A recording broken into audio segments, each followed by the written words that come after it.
ಪೌಷ ಮಾಸದ ಈ ಭಾನುವಾರದಂದು ಇಸ್ಕಾನ್ ಶ್ರೀ ರಾಧಾ ಶ್ಯಾಮಚಂದ್ರ ಮಂದಿರದಲ್ಲಿ ಶಿಲ ಪ್ರಭುಪಾದ್ ಲೀಲಾಮೃತ ಚರ್ಚೆಗೆ ಎಲ್ರಿಗೂ ಆತ್ಮೀಯ ಸ್ವಾಗತ. ಇಲ್ಲಿ ತನಕ 9 ಅಧ್ಯಾಯಗಳು ತಿಳಿದಿದ್ದೇವೆ. ಇಂದು 10 ಮತ್ತು 11 ಅಧ್ಯಾಯಗಳು ಚರ್ಚೆ ಮಾಡಲಿಕ್ಕೆ ಪ್ರಯತ್ನ ಮಾಡ್ತೀವಿ. ಇಲ್ಲಿಗೆ ಪ್ರಭುಪಾದರ ಒಂದು ಸಂಘರ್ಷಣೆ, ತಮ್ಮ ಗುರುಗಳ ಆಸೆ ನೆರವೇರಿಸಲಿಕ್ಕೆ ಪಾಶ್ಚಾತ್ಯ ದೇಶಕ್ಕೆ ಹೋಗುವಂಥದ್ದು, ಎಲ್ಲ ಪ್ರಯತ್ನ ಹಾಗೂ ಹೇಗೆ ಅವರು ನ್ಯೂಯಾರ್ಕ್ಗೆ ಪ್ರಯಾಣ ಮಾಡಿದ್ರು ಅದ್ರ ಬಗ್ಗೆ ಇಲ್ಲಿ ತಿಳಿತೀವಿ. ಕಳೆದ ಅಧ್ಯಾಯದಲ್ಲಿ ಹೇಗೆ ಅಭಯ ಚರಣಾರವಿಂದ ಪ್ರಭು ಅವರು ದೀಕ್ಷೆಯನ್ನು ಪಡೆದರು. ದೀಕ್ಷೆಯನ್ನು ಪಡೆದ ನಂತರ ತಮ್ಮ ಒಂದು ಗುರಿಯನ್ನು ಸಾಧನೆ ಮಾಡಲಿಕ್ಕೆ ಝಾನ್ಸಿಯಲ್ಲಿ ಹೇಗೆ ಒಬ್ಬ ವ್ಯಕ್ತಿಗೆ ದೀಕ್ಷೆಯನ್ನು ಕೊಟ್ಟು ಪ್ರಥಮವಾದ ಶಿಷ್ಯನನ್ನು ಸ್ವೀಕಾರ ಮಾಡಿದ್ರು.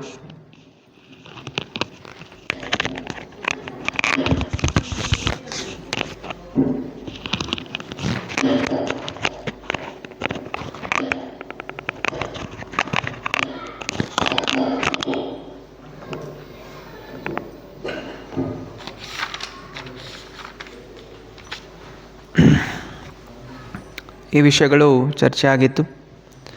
ಈಗ ಅವರು ಸನ್ಯಾಸ ಸ್ವೀಕಾರ ಮಾಡಿದ್ದಾರೆ. ಸೆಪ್ಟೆಂಬರ್ 17, 1959 ಸನ್ಯಾಸ ದೀಕ್ಷವನ್ನು ಭಕ್ತಿ ವೇದಾಂತ ಸ್ವಾಮಿ ಮಹಾರಾಜ್ ಸನ್ಯಾಸ ನಾಮವನ್ನು ಕೇಶವ ಮಹಾರಾಜಿಂದ ಮಥುರೆಯಲ್ಲಿ ಸ್ವೀಕಾರ ಮಾಡಿದ್ದಾರೆ. ಈಗ ಸನ್ಯಾಸ ದಂಡವನ್ನು ಹಿಡಿದು ತ್ರಿದಂಡಿ ಸನ್ಯಾಸಿ ಅನೇಕ ಭಕ್ತಾದಿಗಳ ಜೊತೆ ಆಗ್ರಾ, ಕಾನ್ಪುರ್, ಝಾನ್ಸಿ, ಡೆಲ್ಲಿ ಇಲ್ಲೆಲ್ಲ ಕೂಡ ಭಕ್ತಿಯ ಪ್ರಚಾರ ಮಾಡಲಿಕ್ಕೆ ಪ್ರಯತ್ನ ಮಾಡ್ತಾ ಇದ್ದಾರೆ. ಹಾಗೂ ಆದಷ್ಟು ದೇಣಿಗೆಗಳನ್ನು ಸಂಗ್ರಹಣ ಮಾಡಬೇಕು. ಯಾಕೆಂತ ಹೇಳಿದ್ರೆ ಗುರುಗಳ ಆಜ್ಞೆಯಾಗಿ ಪುಸ್ತಕಗಳ ಮುದ್ರಣಿಕೆ ಆಗಬೇಕು. ಕೃಷ್ಣ ಭಕ್ತಿಯದು.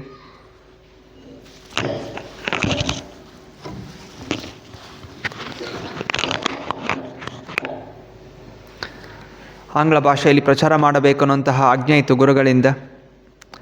ಅನ್ನು ಪೂರೈಕೆ ಮಾಡಲಿಕ್ಕೆ ದೇಣಿಗೆಯ ಅವಶ್ಯಕತೆ ಇದೆ. ಅದರಿಂದ ಸನ್ಯಾಸ ಸ್ವೀಕಾರ ಮಾಡಿದರೆ ಬಹುಶಃ ಜಾಸ್ತಿ ದೇಣಿಗೆ ಸಿಗಬಹುದೇನೋ ಅನ್ನುವಂತಹ ಚಿಂತನೆ. ಆದರೂ ಯಾವುದೇ ರೀತಿಯ ದೇಣಿಗೆಗಳು ಸಿಗ್ತಾ ಇಲ್ಲ. ಪ್ರಿಂಟಿಂಗ್ ಮಾಡುವಷ್ಟು ದೇಣಿಗೆಗಳು ಸಿಗ್ತಾ ಇಲ್ಲ. ಏನೋ ಸ್ವಲ್ಪ ₹1, ₹2 ಈ ರೀತಿ ದಾನವನ್ನು ನೀಡ್ತಾಯಿದ್ರು. ಮತ್ತೆ ಪುನಃ ವಾಪಸ್ ಅವರು ವಂಶಿಗೋಪಾಲ್ ಮಂದಿರದಲ್ಲಿ ಅವರು ಕುಳಿತಿದ್ದಾರೆ. ಹೇಗೆ ನಾವು ಪ್ರಚಾರ ಮಾಡಬೇಕು, ಸಣ್ಣ ಸಣ್ಣ ಮ್ಯಾಗ್ಝಿನ್ಗಳು ಮರಳಿ ಭಗವಂತನೆಡೆಗೆ ಇದನ್ನು ಮುದ್ರಣಿಕೆ ಮಾಡಿ ಸ್ವತಃ ಅವರೇ ಎಲ್ಲ ಟೀ ಸ್ಟಾಲ್ಗಳಲ್ಲಿ ಮನೆಗಳಿಗೆ ಹೋಗಿ ಪ್ರಚಾರ ಮಾಡ್ತಾ ಇರಬೇಕಾದ್ರೆ ಒಬ್ಬ ಆರ್ಮಿ ಆಫೀಸರ್ ಹೇಳ್ತಾನೆ, ನೀವು ಈ ರೀತಿ ಪೇಪರ್ಗಳನ್ನು ಮುದ್ರಣಿಕೆ ಮಾಡೋ ಬದಲು ಪುಸ್ತಕವನ್ನು ಮುದ್ರಣಿಕೆ ಮಾಡಿ, ಪೇಪರನ್ನು ಉಪಯೋಗ ಮಾಡಿ ಅಲ್ಲಿ ಬಿಸಾಕ್ಬಿಡ್ಬೋದು. ಅರೆ ಪುಸ್ತಕವಾಗಿದ್ದರೆ ಅದು ಮನೆಯಲ್ಲೇ ಉಳಿಯುತ್ತೆ, ಬೇರೆ ಬೇರೆ ಜನ ಓದ್ತಾರೆ, ಜಾಸ್ತಿ ಸಮಯ ಅದು ಮನೆಯಲ್ಲಿ ಇರುತ್ತೆ ಅನ್ನುವಂತಹ ಒಂದು ಸಲಹೆಯನ್ನು ಕೊಡ್ತಾರೆ. ಆ ಸಲಹೆ ಮತ್ತೆ ಪುನಃ ಅವರ ಮನಸ್ಸಲ್ಲಿ ತಮ್ಮ ಗುರುಗಳ ಒಂದು ಉಪದೇಶ ಸ್ಮರಣೆಯಾಗುತ್ತೆ. ಪುಸ್ತಕಗಳು ಮುದ್ರಣಿಕೆ ಆಗಬೇಕು ಅನ್ನುವಂತಹ ಉಪದೇಶ ಕೊಟ್ಟಿದ್ದರು. ಅದರಿಂದ ಈ ಶ್ರೀಮದ್ ಭಾಗವತಮನ್ನು ಆಂಗ್ಲ ಭಾಷೆಗೆ ಅನುವಾದ ಮಾಡಬೇಕು ಅನ್ನುವಂತಹ ಮತ್ತೆ ಚಿಂತನೆ ದೃಢವಾಗ್ತಾ ಹೋಗುತ್ತೆ. ಇದು ಗುರುಗಳು ಹೇಗೋ ನನ್ನ ಮುಖಾಂತರ, ಬೇರೆಗಳ ಮುಖಾಂತರ ಪುಸ್ತಕ ಮುದ್ರಣಿಕೆ ಆಗಬೇಕು ಅನ್ನೋದು ಅವರು ಸ್ಮರಣೆ ಮಾಡ್ಕೋತಾರೆ. ಶ್ರೀಲ ಭಕ್ತಿನಾಥ ಠಾಕೂರ ಹಾಗೂ ಶ್ರೀಲ ಭಕ್ತಿವಿನೋದ್ ಠಾಕೂರರು ಭಾಗವತಂ ಮೇಲೆ ಬೆಂಗಾಲಿ ಭಾಷೆಯಲ್ಲಿ ಅದಕ್ಕೆ ನಾನಾ ರೀತಿಯ ಪ್ರವಚನಗಳನ್ನು ಹಾಗೂ ತಾತ್ಪರ್ಯಗಳನ್ನು ನೀಡಿದರು. ಈಗ ಆಂಗ್ಲ ಭಾಷೆಯಲ್ಲಿ ಮಾಡಬೇಕಾಗಿದೆ. ಅದರಿಂದ ಇಲ್ಲಿ ರಾಧಾ ದಾಮೋದರ ಮಂದಿರದಲ್ಲಿ ಅವರನ್ನು ಸ್ವಾಗತ ಮಾಡಲಾಗುತ್ತೆ. ಅಲ್ಲಿನ ಯಾರು ನೋಡ್ಕೋತಾ ಇದ್ದರು ಅವ್ರ ಹೆಸರು ಗೌರಚಂದ್ ಗೋಸ್ವಾಮಿ ಅಂತ. ಸೊ ಅವರು ಆಹ್ವಾನ ಮಾಡ್ತಾರೆ, ಸೊ ವಂಶಿ ಗೋಪಾಲ್ ಮಂದಿರದಿಂದ ನೀವು ರಾಧಾ ದಾಮೋದರ್ ಮಂದಿರಕ್ಕೆ ಬನ್ನಿ, ನಮ್ಮ ಮಂದಿರಕ್ಕೆ ಬಂದು ಅಲ್ಲಿ ನಿವಾಸ ಮಾಡಿ ಅಂತ ಅವರು ಒಂದು ಆಹ್ವಾನ ಪತ್ರಿಕೆಯನ್ನು ಕೊಡ್ತಾರೆ. ಶ್ರೀ ಪ್ರಭುಪಾದರು ಕೂಡ ಖುಷಿ ಆಗುತ್ತೆ, ಯಾಕಂತ ಹೇಳಿದ್ರೆ ಅಲ್ಲಿ ಶ್ರೀಲ ಜೀವ ಗೋಸ್ವಾಮಿಯವರ ಸಮಾಧಿ ಇದೆ. ಷಡ್ ಗೋಸ್ವಾಮಿಗಳ ಜೀವ ಗೋಸ್ವಾಮಿ ಕೂಡ ಒಬ್ಬರು. ನಾನಾ ಲಕ್ಷಾಂತರ ಶ್ಲೋಕಗಳನ್ನು ಬರೆದಿದ್ದಾರೆ, ಷಡ್ ಸಂದರ್ಭ ಅನ್ನುವಂಥದ್ದು.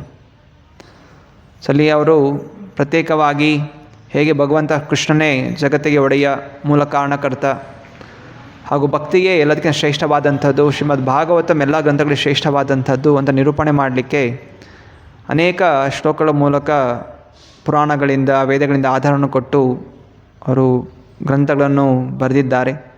ಇವತ್ತು ಕೂಡ ಆ ಗ್ರಂಥಗಳ ಮೇಲೆ PhDಗಳು ನಡೀತಾ ಇದೆ ಫಾರಿನ್ ಯೂನಿವರ್ಸಿಟಿಯಲ್ಲಿ. ಶ್ರೀ ಜೀವ ಗೋಸ್ವಾಮಿಯವರ ಗ್ರಂಥಗಳನ್ನು ಅದನ್ನು ವಿಶ್ಲೇಷಣೆ ಮಾಡೋದರಿಂದ PhD ಕೂಡ ಸಿಗ್ತಾ ಇದೆ ಸ್ಪಿರಿಚುವಲ್ ಸ್ಟಡೀಸಲ್ಲಿ. ಸೊ ಲಕ್ಷಾಂತರ ಶ್ಲೋಕಗಳು ಅದೆಲ್ಲವೂ ಕೂಡ ಆ ಮೂಲ ಗ್ರಂಥಗಳು. ಸುಮಾರು 400 ವರ್ಷ ಹಿಂದೆ ಇರುವಂತಹ 2000 ಪತ್ರಿಕೆಗಳು ಅದೆಲ್ಲವೂ ಕೂಡ ಆ ಮಂದಿರದಲ್ಲಿತ್ತು. ಸೊ ಅದರಿಂದ ಪ್ರಭುಪಾದ ಖುಷಿ ಆಗುತ್ತೆ, ಇಲ್ಲಿ ಗೋಸ್ವಾಮಿಗಳ ಕೃಪೆಯಿಂದ ನಾನು ಚೆನ್ನಾಗಿ ಅನುವಾದ ಮಾಡಲಿಕ್ಕೆ ಸಾಧ್ಯವಾಗುತ್ತೆ. ಅದರಿಂದ ₹5 ಬಾಡಿಗೆ ಅಲ್ಲಿ ಆ ಮಂದಿರದಲ್ಲಿ ಅವರು ಒಂದು ಸಣ್ಣ ರೂಮ್ ಕೊಠಡಿಯನ್ನು ನೀಡಲಾಗುತ್ತೆ. ಸೊ ಅವ್ರು ಯೋಚನೆ ಮಾಡಿದ್ರು, ಇಲ್ಲಿ ಮಂದಿರದಲ್ಲಿ ಕೂತ್ಕೊಂಡು ನಾನು ಧ್ಯಾನ ಮಾಡಿ ಪ್ರಾರ್ಥನೆ ಮಾಡಿಕೊಂಡು ಗ್ರಂಥಗಳನ್ನ ಅನುವಾದ ಮಾಡ್ತೀನಿ. ಅದೇ ಪ್ರಚಾರ ಮಾಡಲಿಕ್ಕೆ ನಾನು ಡೆಲ್ಲಿಗೆ ಹೋಗಬೇಕು, ಡೆಲ್ಲಿಯಾಗಿ ಪ್ರಚಾರ ಮಾಡುವಂಥದ್ದು, ಇಲ್ಲಿ ಗ್ರಂಥಗಳನ್ನು ಬರೆಯುವಂಥದ್ದು ಅನ್ನುವಂತಹ ಚಿಂತನೆಯಿಂದ ಅವರು ಡೆಲ್ಲಿಗೆ ಪ್ರಯಾಣ ಮಾಡ್ತಾರೆ. ಡೆಲ್ಲಿಯಲ್ಲಿ ಚಿಪ್ಪಿವಾಡ ಮಂದಿರದಲ್ಲಿ ಪಂಡಿತ್ ಕೃಷ್ಣ ಶರ್ಮಾ ಅನ್ನುವಂಥವರು ಅಲ್ಲಿ ಒಂದು ಕೊಠಡಿ ಕೊಡ್ತಾರೆ. ಡೆಲ್ಲಿಯಲ್ಲಿ ಬಂದಾಗ ನೀವು ಇಲ್ಲಿ ಬಂದು ನಿವಾಸ ಮಾಡಿ, ಮತ್ತು ಇಲ್ಲಿಂದನೇ ಪ್ರಚಾರ ಮಾಡಲಿಕ್ಕೆ ಹೋಗಿ ಅಂತ. ಸೊ ಪ್ರತಿ ದಿವಸ ಬೆಳಗ್ಗೆ ಮಥುರೆಯಿಂದ ಅವರು ಡೆಲ್ಲಿಗೆ ಪ್ರಯಾಣ ಮಾಡ್ತಾಯಿದ್ರು. ಚಾಂದಿನಿ ಚೌಕ್ ಅನ್ನುವಂತಹ ಸ್ಟೇಷನ್, ಅಲ್ಲಿಂದ ಸುಮಾರು ಕಿಲೋಮೀಟರ್ ನಡಿಬೇಕಾಗಿತ್ತು ಮಂದಿರ ಚಿಪ್ಪಿವಾಡ ತನಕ ಹೋಗಲಿಕ್ಕೆ. ಸೊ ವರ್ಣಿಸಿದ್ರೆ ಹೇಗೆ ತುಂಬ ಸಣ್ಣ ಸಣ್ಣ ರಸ್ತೆಗಳು ಆ ಸಮಯದಲ್ಲಿ, ಸುಮಾರು 660 ವರ್ಷಗಳ ಹಿಂದೆ ಇದು ಕತೆ ಹೇಳ್ತಾ ಇರುವಂಥದ್ದು. ಅಲ್ಲಿ ರೆಡ್ ಫೋರ್ಟ್ ಇದೆ. ಆ ಸಮಯದಲ್ಲಿ ಎಲ್ಲ ಬಂಡಿಗಳು, ಕತ್ತೆ ಬಂಡಿಗಳು, ಎತ್ತಿನ ಬಂಡಿಗಳು, ಒಂಟೆಗಳು, ಆನೆಗಳ ಮುಖಾಂತರನೂ ದೊಡ್ಡ ದೊಡ್ಡ ಮರಗಳನ್ನು ಎಳೆಯುವಂಥದ್ದು ಎಲ್ಲ ಕೆಲಸಗಳು ನಡೀತಾ ಇತ್ತು. ಹೀಗೆ ಅವರು ಚಿಪ್ಪಿವಾಡದಲ್ಲಿ ರಾಧಾಕೃಷ್ಣ ಮಂದಿರದಲ್ಲಿ ಅಲ್ಲಿ ಇರ್ತಾಯಿದ್ರು. ಆ ರಾಧಾಕೃಷ್ಣ ಮಂದಿರದಲ್ಲಿ ಎರಡು ಅಡಿ ಎತ್ತರದ ಸಣ್ಣ ವಿಗ್ರಹ, ಕೃಷ್ಣನ ವಿಗ್ರಹ ಹಾಗೂ ಬಿಳಿ ಬಣ್ಣದ ರಾಧಾರಾಣಿಯ ವಿಗ್ರಹಗಳಿತ್ತು. ಸೊ ಹೀಗೆ ಅವರು ಅಲ್ಲಿ ಪ್ರಾರ್ಥನೆ ಮಾಡಿಕೊಳ್ಳುತ್ತಾ ಡೆಲ್ಲಿಯಲ್ಲಿ ಪ್ರಚಾರ ಮಾಡೋಕ್ಕೆ ಹೋಗ್ತಾಯಿದ್ರು. 1959 ಅಕ್ಟೋಬರ್ ಅಲ್ಲಿ ಟೈಮ್ಸ್ ಆಫ್ ಇಂಡಿಯಾ ನ್ಯೂಸ್ ಪೇಪರಲ್ಲಿ ಅನೇಕ ಆರ್ಟಿಕಲ್ಸ್ಗಳು ಬರುತ್ತೆ. ಅಲ್ಲಿ ಕೆಲವು ವಿಜ್ಞಾನಿಗಳು ಒಂದು ಆ್ಯಂಟಿ ಪ್ರೋಟಾನ್ ಅನ್ನುವಂತಹ ವಸ್ತುವನ್ನು ಅವರು ಕಂಡುಹಿಡಿದಿದ್ದಾರೆ, ಅಥವಾ ಒಂದು ಥಿಯರಿ, ಬಹುಶಃ ಪ್ರೋಟಾನ್ ಅಂತಿದೆ ಅಂತ ಹೇಳಿದರೆ ಒಂದು ವಸ್ತು ಅದಕ್ಕೆ ವಿರುದ್ಧವಾದ ಆ್ಯಂಟಿ ಪ್ರೋಟಾನ್ ಅಂತ ಒಂದು ಇರಬೇಕು. ಸೊ ಅದೇ ರೀತಿ ಈ ಜಗತ್ತಿದೆ ಅಂತ ಹೇಳಿದರೆ ಈ ಜಗತ್ತಿಗೆ ವಿರುದ್ಧವಾದಂಥ ಇನ್ನೊಂದು ಜಗತ್ತಿರಬೇಕು ಅನ್ನುವಂಥ ಒಂದು ಥಿಯರಿ ವಿಜ್ಞಾನಿಗಳು ಆ ಟೈಮ್ಸ್ ಆಫ್ ಇಂಡಿಯಾ ನ್ಯೂಸ್ ಪೇಪರಲ್ಲಿ ಬರೆದಿರ್ತಾರೆ. ಸೊ ಪ್ರಭುಪಾದ ಅದನ್ನು ಓದ್ಬಿಟ್ಟು, ಸರಿ ಈಗ ವಿಜ್ಞಾನಿಗಳು ತಮ್ಮದೇ ಆದ ಊಹಾತ್ಮಿಕ ಚಿಂತನೆಗಳಿಂದ ಏನೆಲ್ಲೋ ಮಾಡ್ತಾ ಇದ್ದಾರೆ, ಆದರೆ ಇದು ಭಾಗವತಮಿಂದ ಆಗಲೇ ಉಲ್ಲೇಖ ಇದೆ. ಸೊ ಭಾಗವತಮಲ್ಲಿ ಆಧ್ಯಾತ್ಮಿಕ ಜಗತ್ತಿದೆ, ಈ ಭೌತಿಕ ಜಗತ್ತು ಆಧ್ಯಾತ್ಮಿಕ ಜಗತ್ತಿನ ಕಾಮಭರಿತವಾದ ಪ್ರತಿಬಿಂಬ ಅನ್ನೋದು ಆವಾಗಲೇ ಶಾಸ್ತ್ರಗಳು ಕೊಟ್ಟಿದ್ದಾರೆ, ಭಾರತೀಯರಿಗೆ ಅದೆಲ್ಲ ತಿಳಿದಿತ್ತು. ಆದರೆ ಇತ್ತೀಚೆಗೆ ಪಾಶ್ಚಾತ್ಯ ದೇಶಗಳ ಪ್ರಭಾವದಿಂದ, ಕಲಿಯುಗದ ಪ್ರಭಾವದಿಂದ ಮರ್ತೋಗ್ಬಿಟ್ಟಿದ್ದಾರೆ. ಮತ್ತು ಈಗ ಅವರಿಗೆ ಇದೇ ರೀತಿ ವಿಜ್ಞಾನಿಗಳ ಭಾಷೆ ಮುಖಾಂತರ ನಾನು ತಿಳಿಸ್ಬೇಕು, ಅದರಿಂದ ಇದೇ ಆರ್ಟಿಕಲ್ ಮುಖಾಂತರ ನಾನೊಂದು ಆರ್ಟಿಕಲ್ ಬರಿತೀನಿ ಅನ್ನುವಂತಹ ಚಿಂತನೆ ಮಾಡ್ತಾ easy journey to other planets ಅನ್ನುವಂತಹ ಒಂದು ಸಣ್ಣ ಗ್ರಂಥವನ್ನು ಬರೀತಾರೆ. 38 ಪೇಜಸ್, 32 ಪುಟಗಳಿರುವಂತಹ easy journey to other planets. ಅದರಲ್ಲಿ ಹೇಗೆ ಪ್ರಭುಪಾದರು ಹೇಗೆ ಒಂದು ಜೀವಾತ್ಮ ಬೇರೆ ಬೇರೆ ಲೋಕಗಳಿಗೆ ಹೋಗ್ಬೋದು. ಅವಾಗೆಲ್ಲ ರಾಕೆಟ್ ಸೈನ್ಸ್ ಎಲ್ಲ ಬೆಳೀತಾ ಇತ್ತು. ರಷ್ಯನ್ ಅವರು ರಾಕೆಟ್ಗಳು ಸ್ಪೇಸ್ ಸ್ಟೇಷನ್ಗಳು ಬಿಡ್ತಾಯಿದ್ರು, ಚಂದ್ರಲೋಕಕ್ಕೆ ಹೋಗಬೇಕು ಅಂತೆಲ್ಲ ಪ್ರಯತ್ನಗಳು ನಡೀತಾ ಇತ್ತು. ಆದರೆ ಶಾಸ್ತ್ರ ಹೇಳುತ್ತೆ ನಾವು ಇದೇ ದೇಹದಲ್ಲಿ ಬೇರೆ ಬೇರೆ ಲೋಕಕ್ಕೆ ಹೋಗ್ಲಿಕ್ಕೆ ಸಾಧ್ಯ ಇಲ್ಲ. ಯಾಕಂದರೆ ಈ ದೇಹ ಮಾಡಿರುವಂಥದ್ದು ಈ ಲೋಕಕ್ಕೋಸ್ಕರ. ಬೇರೆ ಲೋಕಕ್ಕೆ ಹೋಗಬೇಕು ಅಂತ ಹೇಳಿದ್ರೆ ಈ ದೇಹ ತ್ಯಾಗ ಮಾಡಿ ಬೇರೆ ದೇಹವನ್ನು ಪಡ್ಕೋಬೇಕು. ಯಾವ ರೀತಿ ನೀರಿನಲ್ಲಿ ಮೀನುಗಳಿದೆ, ಆಕಾಶದಲ್ಲಿ ಹಕ್ಕಿಗಳು ಹಾರತ್ತೆ, ಸೊ ಬೇರೆ ಬೇರೆ ದೇಹಗಳಿದೆ. ಸೊ ಹಾಗೆಯೇ ಬೇರೆ ಲೋಕದಲ್ಲೂ ಕೂಡ ಜೀವಿಗಳಿದ್ದಾರೆ. ಆದರೆ ಅಲ್ಲಿಗೆ ಹೋಗಲಿಕ್ಕೆ ನಾವು ಬೇರೆ ರೀತಿಯ ತಪಸ್ಸುಗಳನ್ನು ಮಾಡಿ, ವ್ರತಗಳನ್ನು ಮಾಡಿ, ಪುಣ್ಯವನ್ನು ಪಡೆದು ನಾವು ಕೂಡ ಬೇರೆ ಲೋಕಕ್ಕೆ ಹೋಗ್ಬೋದು. ಇದೆಲ್ಲವೂ ಕೂಡ easy journey to other planets ಅನ್ನುವಂತಹ ಗ್ರಂಥದಲ್ಲಿ ಅವರು ಬರೆದಿದ್ದರು. ಅನಂತರ ಪ್ರತಿನಿತ್ಯದ ಅವರ ಒಂದು ದಿನಚರಿ, ಸೊ ರಾತ್ರಿಯೆಲ್ಲ ಕೂತ್ಕೊಂಡು ಅನುವಾದ ಮಾಡ್ತಾಯಿದ್ರು ಶ್ರೀಮದ್ ಭಾಗವತಮನ್ನು. ಬೆಳಗ್ಗೆ 2 ಗಂಟೆ 3 ಗಂಟೆ ತನಕ. ಆ ಸಮಯದಲ್ಲಿ ಅವ್ರ ಟೈಪ್ರೈಟರ್ ಕೂಡ ಇರಲಿಲ್ಲ, ಬರಿತಾಯಿದ್ರು. ಎಲ್ಲ ಎಷ್ಟು ಬೇರೆ ಬೇರೆ ಗ್ರಂಥಗಳನ್ನು ಓದ್ತಾಯಿದ್ರು. ಅನೇಕ ಆಚಾರ್ಯರದು ಸುಮಾರು 12 ಆಚಾರ್ಯರ ಗ್ರಂಥಗಳನ್ನು ಓದಿ, ಶ್ರೀಲ ಭಕ್ತಿವಿನೋದ ಠಾಕೂರ್, ಶ್ರೀಲ ಭಕ್ತಿವಿನೋದ ಠಾಕೂರ್, ಗೋಸ್ವಾಮಿಗಳು ಬರೆದಂತಹ ಎಲ್ಲ ಗ್ರಂಥಗಳನ್ನು ಓದ್ಬಿಟ್ಟು ಅನಂತರ ಅವರು ಆಂಗ್ಲ ಭಾಷೆಯಲ್ಲಿ ಶ್ರೀಮದ್ ಭಾಗವತಂಗೆ ತಾತ್ಪರ್ಯ ಬರೀತಾಯಿದ್ರು. ಸೊ ಎಲ್ಲ ಗ್ರಂಥಗಳ ಸಾರಾಂಶ. ನಾವು ಒಂದು ಪುಸ್ತಕ ಓದಲಿಕ್ಕೇ ಎಷ್ಟೋ ಶ್ರಮ ಪಡ್ತೀವಿ, ಓದಲಿಕ್ಕೆ ಇಂಟ್ರೆಸ್ಟ್ ಕೊಡೋದಿಲ್ಲ. ಆದರೆ ಪ್ರಭುಪಾದರು ನಮಗೋಸ್ಕರ ಅನೇಕ ಗ್ರಂಥಗಳನ್ನು ಓದಿ ಈ ಒಂದು ಜಗತ್ತಿಗೆ ಈ ಒಂದು ಸಮಯದಲ್ಲಿ ಹೇಗೆ ಅರ್ಥ ಮಾಡಿಸ್ಬೇಕು, ಅದು ಕೇವಲ ಇದೊಂದೇ ಸಮಯ, ಮುಂದೆ ಬರುವಂಥ 10,000 ವರ್ಷಗಳ ತನಕ ಜನರಿಗೆ ಅರ್ಥ ಆಗಬೇಕು ಅಂತ ಹೇಳಿ ಅವರು ಯೋಚನೆ ಮಾಡಿ ಆ ಗ್ರಂಥಗಳ ಅನುವಾದ ಅನ್ನೋದು ಮಾಡ್ತಾಯಿದ್ರು. ಸೊ ಬೆಳಗಿನ ಜಾವ ಕೆಲವು ಜನರನ್ನು ಭೇಟಿ ಆಗ್ತಾಯಿದ್ರು. ಸ್ವತಃ ತಾವೇ ಅಡುಗೆ ಮಾಡ್ಕೋತಾಯಿದ್ರು. ಸ್ವತಃ ತಾವೇ ಅಡುಗೆ ಮಾಡಿ ಪುಸ್ತಕಗಳನ್ನು ಅನುವಾದ ಮಾಡಿ. ಸೊ ಅವರ ಯೋಚನೆ ಇತ್ತು, ಈ ಒಂದು ಭಾಗವತಂ ಸುಮಾರು 60 ವಾಲ್ಯೂಮ್ಗಳ ಪುಸ್ತಕ ಆಗಬೇಕು ಅಂತ ಅವರ ಪ್ರಥಮ ಒಂದು ಉಪಾಯ ಇತ್ತು. ಸೊ ಈಗ 12 ಸ್ಕಂದಗಳಿದೆ, 18 ಬುಕ್ಸ್ ಇದೆ. ಆದರೆ ಅವರು ಫಸ್ಟ್ ಯೋಚನೆ ಮಾಡಿದ್ದು 60 ಬುಕ್ಸ್ ಇರಬೇಕು ಅಂತ. ಅಷ್ಟು ಭಾಗವತಂ ಸುಮಾರು 5-7 ವರ್ಷಗಳಲ್ಲಿ ಅದರ ಅನುವಾದ ಮಾಡಿ ನಾನು ಮುದ್ರಣಿಕೆ ಮಾಡ್ತೀನಿ. ಸೊ ಭಾಗವತಮಲ್ಲಿ ಶುರು ಮಾಡಲಿಕ್ಕಿಂತ ಮುಂಚೆ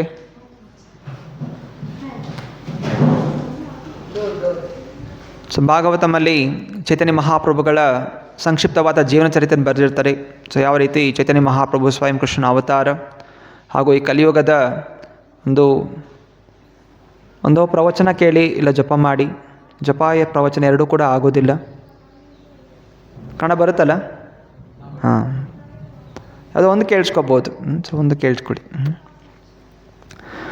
ಸೊ 50 ಪೇಜಿನಲ್ಲಿ ಅವರು ಚೈತನ್ಯ ಮಹಾಪ್ರಭುಗಳ ಲೀಲೆಗಳನ್ನು ವರ್ಣಿಸ್ತಾರೆ ಭಾಗವತಮಲ್ಲಿ ಮುನ್ನುಡಿಯಾಗಿ.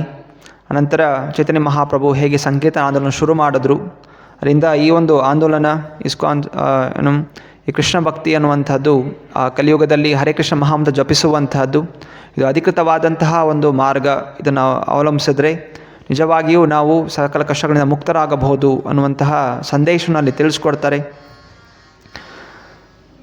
ಸೊ ಈ ರೀತಿ ಸತತವಾಗಿ ಅವರು ಪುಸ್ತಕಗಳನ್ನು ಅನುವಾದ ಮಾಡಲಿಕ್ಕೆ ಪ್ರಯತ್ನ ಮಾಡ್ತಾಯಿದ್ರು. ಅವ್ರು ನೋಡಿದರೆ ಹೇಗೆ ಈ ಕಮ್ಯುನಿಸ್ಟ್ ಗೌರ್ಮೆಂಟ್ ಚೈನಾದಲ್ಲೆಲ್ಲ ತುಂಬ ವಿಪರೀತವಾಗಿ ಪ್ರಚಾರ ಆಯಿತು. ಸೊ ಹೇಗೆ ಪ್ರಚಾರ ಆಯಿತು ಅಂತ ಹೇಳಿದರೆ, ಪುಸ್ತಕಗಳ ವಿತರಣೆಯಿಂದ ಸಣ್ಣ ಸಣ್ಣ ಪುಸ್ತಕಗಳನ್ನು ಅವರು ಕಮ್ಯುನಿಸ್ಟ್ ಗೌರ್ಮೆಂಟ್ ಅವರು ಅದೆಲ್ಲ ಪ್ರಚಾರ ಮಾಡಿ ಅದು ಜನರಿಗೆ ನೀಡ್ತಾಯಿದ್ರು. ಅದನ್ನು ಓದ್ಬಿಟ್ಟು ಜನರು ಪ್ರೇರಿತರಾಗಿ ಅವರು ಕೂಡ ಕಮ್ಯುನಿಸ್ಟ್ ಆಗಿ ಆಗ್ತಾಯಿದ್ರು. ಅದರಿಂದ ಅಂತಹ ಒಂದು ಗ್ರಂಥ ಜನರು ಬದಲಾವಣೆ ಮಾಡ್ತಾಯಿದೆ ಅಂತ ಹೇಳಿದ್ರೆ, ಮತ್ತು ಆಧ್ಯಾತ್ಮಿಕವಾಗಿ ಬದಲಾವಣೆ ಆಗಬೇಕು ಅಂತ ಹೇಳಿದ್ರೆ ಪುಸ್ತಕಗಳು ಅತ್ಯಂತ ಅವಶ್ಯಕ. ಪುಸ್ತಕಗಳು ಓದೋದ್ರಿಂದನೇ ಜನರ ಮನಸ್ಸು ಆಧ್ಯಾತ್ಮಿಕ ಕಡೆ ಹೋಗುತ್ತೆ ಅನ್ನುವಂತಹ ವಿಷಯವನ್ನು ಅವರು ತಿಳಿದು, ಸೊ ಯಾವ ರೀತಿ ನಾವು ಈ ಒಂದು ಭಾಗವತ ಮೂಲಕ ಏನೇನೋ ನಾನು ಕ್ರಮೇಣವಾಗಿ ಜ್ಞಾನ ಕೊಡಬೇಕು ಅಂತ ಯೋಚನೆ ಮಾಡ್ತಾ, ಈ ಪಾಶ್ಚಾತ್ಯ ದೇಶದವರು ಇದೆಲ್ಲ ಈ ಭಾರತೀಯ ಸಂಸ್ಕಾರ ಏನೂ ಇಲ್ಲ, ಇದೆಲ್ಲ ಮೂಢನಂಬಿಕೆ, ಮೈಥಾಲಜಿ ಅಂತೆಲ್ಲ ಅವರು ಪ್ರಚಾರ ಮಾಡಿಬಿಟ್ಟಿದ್ರು. ಸೊ ನಾನಾ ಜನ ಮಖಾಲೆ ಅನ್ನುವಂಥವರು ವೇದಶಾಸ್ತ್ರಗಳನ್ನು ತಮ್ಮದೇ ಆದ ರೀತಿಯಲ್ಲಿ ಅದು ಅನುವಾದಗೊಳಿಸ್ಬಿಟ್ಟು ಇದೆಲ್ಲವೂ ಕೂಡ ತಪ್ಪು ತಿಳುವಳಿಕೆ, ಇದೆಲ್ಲ ಮೂರ್ಖತನ, ಇದ್ಯಾವುದು ಕೂಡ ಶಾಸ್ತ್ರೋಕ್ತ ಅಥವಾ ಮನುಷ್ಯನಿಗೆ ಬೇಕಾಗಿರೋದಂತಲ್ಲ, ಇದೆಲ್ಲ ಕಾಡು ಮನುಷ್ಯರಿಗೆ ಅನ್ನೋ ರೀತಿಯಲ್ಲಿ ಆ ರೀತಿಯನ್ನು ತಿಳಿಸ್ಕೊಟ್ಟಿದ್ರು. ರಾಕ್ಷಸಿ ಪ್ರವೃತ್ತಿ ಇರುವಂತಹ ಒಂದು ವಿಷಯಗಳು ಇದರಲ್ಲಿದೆ. ಸೊ ಹೀಗೆಲ್ಲ ಅವರು ಮಾಡಿರೋ ಕಾರಣ ಜನರಿಗೆ ಶಾಸ್ತ್ರಗಳ ಮೇಲೆ ನಂಬಿಕೆ ಅನ್ನೋದು ಹೋಗ್ಬಿಟ್ಟಿತ್ತು. ಆದರೆ ಮತ್ತೆ ಪುನಃ ಇದನ್ನು ವಾಪಸ್ ತರಬೇಕು. ಅದರಿಂದ ಈ ಒಂದು ಭಾಗವತಂ ಶಾಸ್ತ್ರಗಳು ಹೇಳುವ ಹಾಗೆ, ಸ್ವಯಂ ಕೃಷ್ಣನೇ ಹೇಳಿರುವ ಹಾಗೆ ಈ ಕಲಿಯುಗದಲ್ಲಿ ಕೃಷ್ಣ ಪ್ರಕಟವಾಗ್ತಾನೆ ಭಾಗವತ ಮೂಲಕ. ಸೊ ಇದು ಒಂದು ಗ್ರಂಥ ರೂಪದಲ್ಲಿ ಅವನ ಅವತಾರ. ಅಂದರೆ ಯಾರು ಇದರ ಪಠಣ ಮಾಡ್ತಾರೋ ಅವ್ರ ಹೃದಯ ಶುಚೀಕರಣವಾಗತ್ತೆ. ಧರ್ಮ ಪ್ರೋಜಿತ ಕೈಟವತ್ರ ಪರಮನೋ ನಿರ್ಮತ್ಸರಾನಾಂ ಸತಂ. ಸೊ ಭಾಗವತಮಲ್ಲಿ ವೇದವ್ಯಾಸರು ಪ್ರಥಮ ಒಂದು ಅಧ್ಯಾಯದಲ್ಲಿ ಶ್ಲೋಕಗಳನ್ನು ಕೊಟ್ಟಿದ್ದಾರೆ. ಸೊ ಯಾರು ಈ ಭಾಗವತವನ್ನು ಓದ್ತಾರೋ ಅವ್ರ ಹೃದಯ ಶುದ್ಧೀಕರಣವಾಗುತ್ತೆ ಹಾಗೂ ಪರಿಪೂರ್ಣವಾದ ಸತ್ಯವನ್ನು ಅವರು ಅರಿತಾರೆ ಅನ್ನೋಂಥ ವಿಷಯ ಆ ಭಾಗವತಮಲ್ಲೇ ಇದೆ. ಆದ್ದರಿಂದ ಪ್ರಭುಪಾದರಿಗೆ ನಾನು ಈಗ ಈ ಭಾಗವತಂ ಪ್ರಚಾರ ಮಾಡಬೇಕು, ಭಾಗವತಂ ಅನ್ನೋದು ಜನರಿಗೆ ನೀಡಬೇಕು, ಇದೇ ಅತ್ಯಂತ ಮುಖ್ಯಕರವಾದಂಥ ವಸ್ತು. ಆದರೆ ಇದು ಆಂಗ್ಲ ಭಾಷೆಯಲ್ಲಿ ಪ್ರಭುಪಾದರಂಥ ಆಂಗ್ಲ ಪಂಡಿತರಲ್ಲ, ಸೊ ಅವರು ಬರಿತಾ ಇದ್ರಿ, ನಾನು ಆಂಗ್ಲ ಭಾಷೆಯಲ್ಲಿ ಅನುವಾದ ಮಾಡಿದ್ದೀನಿ, ಅನೇಕ ತಪ್ಪುಗಳು ಇರಬಹುದು, ಆದರೆ ನಾನು ಇಲ್ಲಿ ಏನು ತಿಳಿಸ್ಬೇಕು ಅಂತಿದ್ದೀನಿ ಅದು ಕೇವಲ ಕೃಷ್ಣನ ಭಕ್ತಿ ಮಾಡಬೇಕು ಅನ್ನೋಂಥ ಶುದ್ಧವಾದ ಭಾವನೆಯಿಂದ ನಾನು ಅನುವಾದ ಮಾಡ್ತೀನಿ ಹೊರತು ನಾನು ಯಾವುದೇ ರೀತಿ ಹಣ ಸಂಪಾದನೆ ಮಾಡಬೇಕು ಅಥವಾ ಇನ್ನೇನು ಮೋಸ ಪ್ರವೃತ್ತಿನ ಮಾಡ್ತಾ ಇಲ್ಲ. ಆದ್ದರಿಂದ ಈ ತಪ್ಪುಗಳಿದ್ದರೂ ಕೂಡ, ಸಣ್ಣ ಸಣ್ಣ ತಪ್ಪುಗಳಿದ್ದರೂ ಕೂಡ ಭಗವಂತ ಇದನ್ನು ಸ್ವೀಕಾರ ಮಾಡ್ತಾನೆ ಹಾಗೂ ಇದನ್ನು ಜನರು ಕೂಡ ಸ್ವೀಕಾರ ಮಾಡ್ತಾರೆ ಅನ್ನುವಂತಹ ಒಂದು ಚಿಂತನೆಯಲ್ಲಿ ಅವರು ಆಂಗ್ಲ ಭಾಷೆಗೆ ಅನುವಾದ ಮಾಡ್ತಾಯಿದ್ರು. ಸೊ 1961 ಶ್ರೀಲ ಭಕ್ತಿನಾಥ್ ಠಾಕೂರ್ ಅವರ ವ್ಯಾಸಪೂಜೆಯನ್ನು ವೃಂದಾವನದಲ್ಲಿ ಆಚರಣೆ ಮಾಡ್ತಾರೆ. ಸೊ ಹಾಗೆ ಎಲ್ಲ ನಾನಾ ರೀತಿಯ ಅವರ ಶಿಷ್ಯಂದರು, ಶ್ರೀಲ ಭಕ್ತಿನಾಥ್ ಠಾಕೂರ್ ಅವರ ಶಿಷ್ಯರು ಕೂಡ ಬಂದಿರ್ತಾರೆ. ಎಲ್ಲರೂ ಕೂಡ ಪುಷ್ಪಾಂಜಲಿ ಅರ್ಪಣೆ ಮಾಡ್ತಾರೆ. ಆದರೆ ಪ್ರಭುಪಾದ್ ಭಕ್ತಿ ವಿನೋದ ಭಕ್ತಿ ವೇದಾಂತ ಪ್ರಭುಪಾದರು ಯೋಚನೆ ಮಾಡ್ತಾ ಇದ್ದಾರೆ, ಈ ಎಲ್ಲ ಜನ ಸುಮ್ಮನೆ ತೋರಿಸ್ಕೊಳ್ಸ್ಕೋಸ್ಕರ ಬರ್ತಾ ಇದ್ದಾರೆ. ನಮ್ಮ ಗುರುಗಳ ಆಜ್ಞೆ ಏನಿತ್ತು, ನಾವೆಲ್ಲ ಒಗ್ಗಟ್ಟಾಗಿರಬೇಕು, ಒಂದು GBC ಅಂತ ಮಾಡಬೇಕು, ವಿಶ್ವಾದ್ಯಂತ ಪ್ರಚಾರ ಮಾಡಬೇಕು ಅನ್ನುವಂತಹ ಆದೇಶವನ್ನು ಗುರುಗಳು ಕೊಟ್ಟಿದ್ದರು. ಆದರೆ ಇವರೆಲ್ಲ ಏನು ಮಾಡ್ತಾರೆ, ತಮ್ಮದೇ ಆದ ಮಠಗಳು ಮಾಡ್ಕೊಂಬಿಟ್ಟು ಬೇರೆ ಬೇರೆ ಮಠಗಳಲ್ಲಿ ಸೇರಿಕೊಂಡಿದ್ದಾರೆ. ಒಬ್ಬರೊಬ್ಬರು ಮಾತಾಡ್ಸೋದಿಲ್ಲ, ಒಬ್ಬರನ್ನ ಕಂಡ್ರೆ ಆಗೋದಿಲ್ಲ, ಕೋರ್ಟ್ ಕೇಸಲ್ಲಿ ನಡೀತಾ ಇದೆ. ಸೊ ಹೀಗೆಲ್ಲ ಇದ್ಕೊಂಡು ಸುಮ್ಮನೆ ಇಲ್ಲಿ ಗುರುಗಳ ವ್ಯಾಸಪೂಜೆ ಬಂದುಬಿಟ್ಟು ಒಂದು ಹೂವು ಅರ್ಪಣೆ ಮಾಡಿದರೆ ಏನು ಪ್ರಯೋಜನ? ಯಾರಿಗೂ ಮುಂದಾಲೋಚನೆ ಇಲ್ಲ, ದೊಡ್ಡ ಬುದ್ಧಿ ಇಲ್ಲ, ವಿಶ್ವದಿಂದ ಪ್ರಚಾರವಾಗಬೇಕು ಅಂತ ಚಿಂತನೆ ಇಲ್ಲದೆ ಕೇವಲ ನಮ್ಮ ಮಠ ಚೆನ್ನಾಗಿದ್ದರೆ ಸಾಕು, ಅಲ್ಲಿ ಸ್ವಲ್ಪ ಹಣ ಸಿಕ್ಕಿದ್ರೆ, ಸ್ವಲ್ಪ ಡೋನರ್ಗಳು ಸಿಕ್ಕಿದ್ರೆ ಸಾಕು ಅಂತ ಹೇಳಿ ಇಂಥ ಅಲ್ಪವಾದ ಚಿಂತನೆಯಲ್ಲಿದ್ದಾರೆ ಅನ್ನೋದನ್ನು ಅವರ ವ್ಯಾಸಪೂಜೆಯಲ್ಲಿ ಪ್ರಕಟ ಮಾಡ್ತಾರೆ. ಗುರುಗಳಿಗೆ ಗುಣಗಾನ ಮಾಡಬೇಕಾದ್ರೆ ಈ ರೀತಿಯೆಲ್ಲ ನಡೀತಾ ಇದೆ ಗುರುಗಳೇ ಅನ್ನೋಂಥ ರೀತಿಯಲ್ಲಿ ಅವರು ಹೇಳಿದ್ರು. ಆದರೆ ಯಾರಿಗೂ ಕೂಡ ಅದರ ಬಗ್ಗೆ ಆಸಕ್ತಿ ಬರಲಿಲ್ಲ. ಅವರು ಯಾರೇನು ಹೇಳ್ಕೊಂಡ್ರೆ ನಾವು ಹೀಗೆ ಇರ್ತೀವಿ ಅನ್ನೋ ರೀತಿಯಲ್ಲಿ ಮುಂದುವರೆದ್ರು. ಆದರೆ ಪ್ರಭುಪಾದ್ ಇದೇ ಚಿಂತನೆ ಮಾಡ್ತಾಯಿದ್ರು. ಸೊ ಯಾವಾಗ ಸಮಯ ಬರುತ್ತೆ, ಯಾವಾಗ ಪ್ರತಿಯೊಂದು ಮನೆ ಮಂದಿರವಾಗುತ್ತೆ, ಹೈಕೋರ್ಟಲ್ಲಿ ಅಥವಾ ಸುಪ್ರೀಂ ಕೋರ್ಟಲ್ಲಿ ಜಡ್ಜ್ ಹೋದಾಗ ತಿಲಕ ಹಚ್ಕೊಂಡು ಹೋಗ್ತಾನೆ, ಯಾವಾಗ ಈ ದೇಶದ ಪ್ರಧಾನಮಂತ್ರಿ ಅಥವಾ ಪ್ರೆಸಿಡೆಂಟ್ ಇವರೆಲ್ಲರೂ ಕೂಡ ಒಬ್ಬ ವೈಷ್ಣವನಾಗಿ ಇರ್ತಾರೆ, ಆ ಸಮಯ ಯಾವಾಗ ಬರುತ್ತೆ ಅನ್ನುವಂತಹ ಮಾತುಗಳನ್ನು ಅವ್ರು ವ್ಯಕ್ತಪಡಿಸ್ತಾರೆ. ಅನಂತರ ಜನವರಿ 1961 ಒಂದು ದೊಡ್ಡ ಸುದ್ದಿ ಆಗುತ್ತೆ. ಈ ಜಪಾನಲ್ಲಿ international convention cultivating human spirit ಅನ್ನುವಂಥ ಒಂದು ದೊಡ್ಡ ಮೀಟಿಂಗನ್ನು ಕರೆಯಲಾಗುತ್ತೆ. ದೇಶ ವಿದೇಶಗಳಿಂದ ಸಾಧು ಸಂತರನ್ನು ಕರೆಯಲಾಗುತ್ತೆ, ಬನ್ನಿ ನಿಮ್ಮ ಪ್ರಕಾರ ಏನು ವಿಷಯಗಳಿದೆ ಚರ್ಚೆ ಮಾಡಿ ಅನ್ನುವಂತಹ ಪತ್ರಿಕೆ ಪೇಪರಲ್ಲಿ ಬರುತ್ತೆ. ಅದು ಮೇಯಲ್ಲಿರುತ್ತೆ, ಮೇ 10th ಇಂದ 20th ತನಕ 10 ದಿವಸ ಈ ಒಂದು ದೊಡ್ಡ ಮೀಟಿಂಗ್ ಆಗ್ತಾ ಇರುತ್ತೆ. ಸೊ ಪ್ರಭುಪಾದ್ ಅಂದ್ಕೋತಾರೆ, ಇದು ಜಪಾನಲ್ಲಿ ಟೋಕಿಯೋ ಜಪಾನಲ್ಲಿ ಈ ಒಂದು ಸಮ್ಮೇಳನ ನಡೀತಾ ಇದೆ, ಅದಕ್ಕೆ ಹೋಗಬೇಕು, ಅಲ್ಲಿ ಹೋದರೆ ಬಹುಶಃ ಈ ಒಂದು ಭಾಗವತಂಗೆ ಒಂದು ಅಂತಾರಾಷ್ಟ್ರೀಯವಾದಂತಹ ಜನರಿಗೆ ಇದು ತಲುಪಿಸೋಂಥ ಒಂದು ಅವಕಾಶ ಆಗುತ್ತೆ ಅಂತ ಹೇಳಿ ಅವರು ಪ್ರಯತ್ನ ಮಾಡ್ತಾರೆ. ಸೊ ಅದಕ್ಕೋಸ್ಕರ ಶ್ರೀಮದ್ ಭಾಗವತಂ ದಶಮಸ್ಕಂದದಿಂದ ಅಲ್ಲಿ ವೃಂದಾವನದ ಪ್ರಕೃತಿಯನ್ನು ವರ್ಣಿಸಲಾಗಿದೆ. ಸೊ ಅದನ್ನು ಅವರು ಆಂಗ್ಲ ಭಾಷೆಗೆ ಅನುವಾದ ಮಾಡ್ತಾರೆ. ಅದು ಇವತ್ತು ಕೂಡ ಬುಕ್ ಇದೆ, ದ ಲೈಟ್ ಆಫ್ ಭಾಗವತ ಅಂತ. ಅದರಲ್ಲಿ ಹೇಗೆ ವೃಂದಾವನದ ನಗರ ಹೇಗಿದೆ, ಊರು ಹೇಗಿದೆ, ಹಾಗೂ ಕಲಿಯುಗದಲ್ಲಿ ಸೊ ಈ ಒಂದು ಸ್ಥಳ ಎಂಥ ದಿವ್ಯವಾದಂತಹದ್ದು, ಹಾಗೂ ಆಧ್ಯಾತ್ಮಿಕ ಜ್ಞಾನವೇ ಕಲಿಯುಗದ ಒಂದು ಪ್ರಭಾವಗಳನ್ನು ಹೋಗಲಾಡಿಸುತ್ತೆ ಅನ್ನುವಂಥ ವಿಷಯಗಳನ್ನು ಅಲ್ಲಿ ಬರೆದಿರ್ತಾರೆ. ಆದರೆ ಈಗ ಟೋಕಿಯೋಗೆ ಹೋಗೋದು ಹೇಗೆ, ಟೋಕಿಯೋಗೆ ಹೋಗಲಿಕ್ಕೆ ದುಡ್ಡಿಲ್ಲ. ಅನೇಕ ಜನನ ಹೋಗಿ ಕೇಳ್ತಾರೆ, ದಯವಿಟ್ಟು ನಮಗೆ ಸ್ವಲ್ಪ ಡೊನೇಷನ್ ಕೊಟ್ಟರೆ ನಾನು ಜಪಾನ್ಗೆ ಹೋಗಿ ಬರ್ತೀನಿ. ಆವಾಗ ಜಪಾನ್ಗೆ ಹೋಗಿ ಬರಲಿಕ್ಕೆ 3,500 ರೂಪಾಯಿ. ಸೊ 3,500 ರೂಪಾಯಲ್ಲಿ ಇದು ಫ್ಲೈಟ್ ಕಾಸ್ಟ್ ಹೋಗಿ ಬರಲಿಕ್ಕೆ. ನಾನು ಸನ್ಯಾಸಿ, ನನಗೆ ಇನ್ನೇನು ಖರ್ಚೇನಿಲ್ಲ, ನಾನು ಕೇವಲ ಹೋಗ್ತಾ ಇರುವಂಥದ್ದು ಈ ಭಗವಂತನ ವಿಷಯಗಳನ್ನು ಮುಂದಿಡಬೇಕು ಅಂತ ಈ ರೀತಿ ಅವರು ಅನೇಕ ಜನರನ್ನು ಕೇಳ್ತಾರೆ. ಆವಾಗಿನ ಪ್ರೆಸಿಡೆಂಟ್ ರಾಧಾಕೃಷ್ಣ ಅವರು ಕೂಡ ಪತ್ರ ಬರೀತಾರೆ, ನಾನು ನಮ್ಮ ದೇಶವನ್ನು ರೆಪ್ರೆಸೆಂಟ್ ಮಾಡ್ತಾ ಇದ್ದೀನಿ, ದಯವಿಟ್ಟು ನನ್ನ ಕಳಿಸ್ಕೊಡಿ ಅಂತ. ಆದರೆ ಯಾವುದೇ ರೀತಿಯ ಉತ್ತರ ಸಿಗೋದಿಲ್ಲ. ನಂತರ ಜಪಾನ್ಗೆ ಪತ್ರ ಬರೀತಾರೆ. ಆ ಒಂದು ಸಮ್ಮೇಳನದ ಆಯೋಜಕರು ಮಿಸ್ಟರ್ ನಕೋಮಾ ಅಂತ ಹೇಳ್ತಾರೆ, ನೀವು ಅಲ್ಲಿ ಇರಲಿಕ್ಕೆಲ್ಲ ವ್ಯವಸ್ಥೆ ಮಾಡಿಕೊಡ್ತಾ ಇದ್ದೀರಾ, ತುಂಬ ಸಂತೋಷ. ಆದರೆ ನನಗೆ ಅಲ್ಲಿಗೆ ಬರಲಿಕ್ಕೂ ಕೂಡ ನನ್ನ ಹತ್ರ ದುಡ್ಡಿಲ್ಲ. ಅದೇ ನೀವು ನನಗೆ ಸ್ಪಾನ್ಸರ್ ಮಾಡಿದ್ರೆ ನಾನು ಬಂದು ಅಲ್ಲಿ ಮುಖ್ಯವಾದ ವಿಷಯಗಳನ್ನು ನಾನು ಹೇಳ್ಕೊಡ್ತೀನಿ ಅಂತ ಹೇಳಿ ಪತ್ರದಲ್ಲಿ ಒಂದು ಸಣ್ಣ ಕಾಪಿ ಬುಕ್ ಕೂಡ ಕಳಿಸಿರ್ತಾರೆ. ಆದರೆ ಅವರು ಗುಣಗಾನ ಮಾಡ್ತಾರೆ, ಹೌದು ಚೆನ್ನಾಗಿದೆ ಪುಸ್ತಕ, ಆದರೆ ಸ್ಪಾನ್ಸರ್ ಮಾಡಲಿಕ್ಕೆ ನನಗೂ ಕೂಡ ಆಗೋದಿಲ್ಲ ಅಂತ ಅವರು ಉತ್ತರ ಬರೀತಾರೆ. ಸೊ ಹೀಗೆ ಜಪಾನಿಗೆ ಹೋಗುವಂತಹ ಒಂದು ಅವಕಾಶ ಅಲ್ಲಿಗೆ ವಿಫಲವಾಗುತ್ತೆ.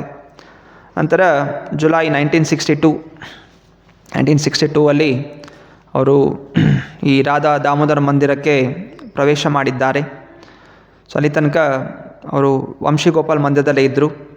ಸೊ ಮಂದಿರದಲ್ಲಿ ಒಂದು ಸಣ್ಣ ಕೊಠಡಿ, 7 ಅಡಿ 15 ಅಡಿ 7-15 ಅಡಿ ಅಂದರೆ ಎಷ್ಟು ಇರುತ್ತೆ, ಒಂದು ಸಣ್ಣ ಇಷ್ಟೇ. ಸೊ ಇಷ್ಟು ಸಣ್ಣ ರೂಮ್, ಆ ಸಣ್ಣ ರೂಮಲ್ಲೇ ಅವರು ಅಡುಗೆ ಮಾಡ್ಕೊಳ್ಳೋದು, ಅವರು ಇರುವಂಥದ್ದು, ರಾತ್ರಿಯೆಲ್ಲ ಕೂತ್ಕೊಂಡು ಗ್ರಂಥಗಳನ್ನು ಅನುವಾದ ಮಾಡುವಂಥದ್ದು. ಸೊ ಹೀಗೆ ರಾತ್ರಿ 1 ಗಂಟೆ ತನಕ ಅನುವಾದ ಮಾಡ್ತಾಯಿದ್ರು. ಅದರ ಬೆಳಗ್ಗೆ 4 ಗಂಟೆ ಆದಾಗ ಪೂಜಾರಿ ಎದ್ದು ಮಂಗಳಾರತಿ ಮಾಡ್ತಾಯಿದ್ದ. ಅನೇಕ ಜನರಲ್ಲಿ ಬರ್ತಾಯಿದ್ರು, ಎಲ್ಲರೂ ರಾಧೆ ರಾಧೆ ಅಂತ ಜಪಿಸ್ತಾಯಿದ್ರು. ಸೊ ಹೀಗೆ ಪ್ರಭುಪಾದರು ಆ ಒಂದು ಕೊಠಡಿಯಲ್ಲಿ ಕೂತ್ಕೊಂಡು ತಾವು ಕೂಡ ಜಪವನ್ನು ಮಾಡ್ಕೋತಾಯಿದ್ರು, ಪ್ರಾರ್ಥನೆ ಮಾಡ್ಕೋತಾಯಿದ್ರು. ಹೇಗೆ ನಾನು ನನ್ನ ಗುರುಗಳ ಆಜ್ಞೆಯನ್ನು ಪೂರೈಸಬೇಕು, ಹೇಗೆ ನಾನು ಕೃಷ್ಣ ಭಕ್ತಿಯನ್ನು ಭಾರತ ಹೊರಗಡೆ ತಿಳಿಸ್ಬೇಕು ಅನ್ನೋಂಥ ಪ್ರಾರ್ಥನೆಗಳು ಮಾಡ್ಕೊಳ್ತಾಯಿದ್ರು. ಮಧ್ಯಾಹ್ನ ಸಮಯ ತುಂಬ ಬಿಸಿಲು, ಉರಿ ಬಿಸಿಲು, ಡೆಲ್ಲಿ ವೃಂದಾವನೆಲ್ಲ 45 ಡಿಗ್ರಿ ಜಾಸ್ತಿನೇ ಹೋಗುತ್ತೆ. ಆವಾಗ ಆ ಕೊಠಡಿಯಲ್ಲೇ ಕೂತ್ಕೊಂಡು ಅವರು ಇನ್ನೂ ಸ್ವ ಅಧ್ಯಯನ ಮಾಡ್ಕೋತಾಯಿದ್ರು. ಸೊ ಅಲ್ಲಿಗೆ ಜನರಿಗೂ ಕೂಡ ಗೊತ್ತಿತ್ತು, ಸೊ ಇವರು ಮಹಾನ್ ಪಂಡಿತರು ಅಂತ. ಕೆಲವರು ಜನರು ಬಂದು ಭೇಟಿ ಆಗ್ತಾಯಿದ್ರು, ಕೆಲವು ಪ್ರವಚನಗಳು ನಡೀತಾ ಇತ್ತು. ಆದರೆ ಇನ್ನೂ ಕೂಡ ಪಾಶ್ಚಾತ್ಯ ದೇಶಕ್ಕೆ ಹೋಗಲಿಕ್ಕೆ ಯಾವುದೇ ರೀತಿಯ ಮಾರ್ಗಗಳು ಕಾಣ್ತಾ ಇಲ್ಲ. ಕೆಲವರು ಹೇಳ್ತಾಯಿದ್ರು, ಸರಿ ಹೋಗಲಿ ಬಿಡಿ ಸ್ವಾಮಿ, ಯಾಕೆ ಹೋಗ್ತೀರಾ, ನೀವು ಇಲ್ಲೇ ಕೂತ್ಕೊಳ್ಳಿ, ನಾವು ಇಲ್ಲೇ ಬಂದು ಸೇವೆ ಮಾಡ್ತೀವಿ, ಇಲ್ಲೇ ಚೆನ್ನಾಗಿ ಪ್ರವಚನ ಕೊಡಿ, ಇಲ್ಲೇ ಇರ್ಬೋದು ಅಂತ. ಇನ್ನು ಕೆಲವರು ಯಾಕೆ ಹೋಗಬೇಕಾಗಿದೆ, ಅಲ್ಲೇನು ಅಲ್ಲಿ ಯಾರು ತಿಳಿತಾರೆ, ನಿಮ್ಮ ಮಾತು ಯಾರು ಕೇಳ್ತಾರೆ, ಪಾಶ್ಚಾತ್ಯ ದೇಶದಲ್ಲಿ ಅವರಿಗೆ ಶಾಸ್ತ್ರ ಗೊತ್ತಿಲ್ಲ, ಏನು ಗೊತ್ತಿಲ್ಲ, ಕೃಷ್ಣ ಗೊತ್ತಿಲ್ಲ ಅಂತೆಲ್ಲ ನಿಂದನೆ ಕೂಡ ಮಾಡ್ತಾಯಿದ್ರು. ಆದರೆ ಪ್ರಭುಪಾದರ ಮನಸ್ಸು ನಿರ್ಧಾರವಾಗಿತ್ತು, ಹೇಗಾದರೂ ಮಾಡಿ ನಾನು ಹೋಗಲೇಬೇಕು. ಇದು ಸತತವಾಗಿ ಮನಸ್ಸಲ್ಲಿ ಅವ್ರು ಯೋಚನೆ ಮಾಡ್ತಾಯಿದ್ರು, ನಾನು ಹೋಗಬೇಕು, ನನ್ನ ಗುರುಗಳ ಆಜ್ಞೆ ಪಾಲನೆ ಮಾಡಬೇಕು, ಯಾರು ಏನೇ ಹೇಳಿ, ನಿಂದನೆ ಮಾಡಲಿ, ವಿರೋಧ ಮಾಡಲಿ, ನಾನಂತೂ ಹೋಗಲೇಬೇಕು ಅಂತ ಚಿಂತನೆ ಪ್ರಯತ್ನ ಮಾಡ್ತಾಯಿದ್ರು, ಹೇಗೆ ಹೋಗಬೇಕು ಅಂತ. ಸೊ ಹೀಗೆ ಅನುವಾದ ಮಾಡುವಂಥದ್ದು. ಸೊ ಅನುವಾದ ಮಾಡುವಂಥದ್ದೇ ಒಂದು ದೊಡ್ಡ ಯುದ್ಧ.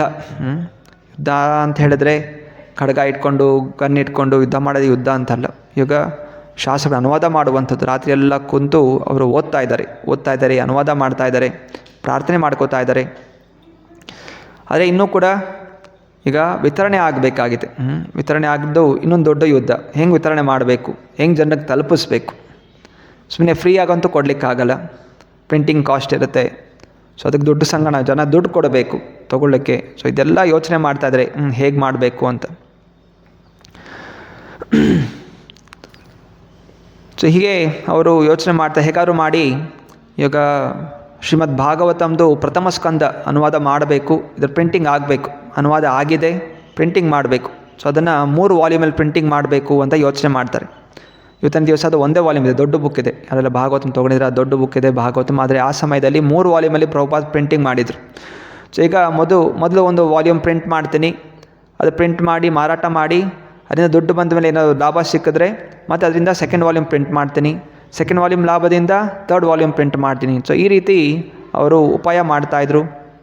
ಮತ್ತು ಅಲ್ಲಿ ಹನುಮಾನ್ ಪ್ರಸಾದ್ ಪೊದ್ದಾರ್ ಅನ್ನೋರಂತನೂ ಹೋಗಿ ಭೇಟಿ ಆಗ್ತಾರೆ ಗೋರಖ್ಪುರಲ್ಲಿ. ಸೊ ಗೋರಖ್ಪುರವಾಗಿ ಹೋಗಿ ಅವರು ತಾವು ಅನುವಾದ ಮಾಡಿದಂತಹ ಪೇಪರ್ಗಳನ್ನು ತೋರಿಸ್ತಾರೆ. ಈ ರೀತಿ ಇದು ಭಾಗವತಂದು ಅನುವಾದ ಮಾಡಿದ್ದೀನಿ ಆಂಗ್ಲ ಭಾಷೆಯಲ್ಲಿ, ತುಂಬ ಮುಖ್ಯಕರವಾದಂಥದ್ದು. ಅದನ್ನು ಅವ್ರ ಪೊದ್ದಾರು ಕೂಡ ಓದ್ತಾರೆ, ತುಂಬ ಚೆನ್ನಾಗಿ ಅನುವಾದ ಮಾಡಿರ್ತಾರೆ.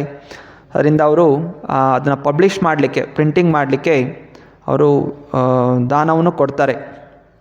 ಸುಮಾರು 4,000 ರೂಪಾಯಿ ಕೊಟ್ಟು ಆಯಿತು. ಇದರಿಂದ ಸುಮಾರು 1,100 ಪುಸ್ತಕಗಳು ಪ್ರಿಂಟಿಂಗ್ ಆಗುತ್ತೆ. ಸೊ ಪ್ರಿಂಟ್ ಮಾಡಿ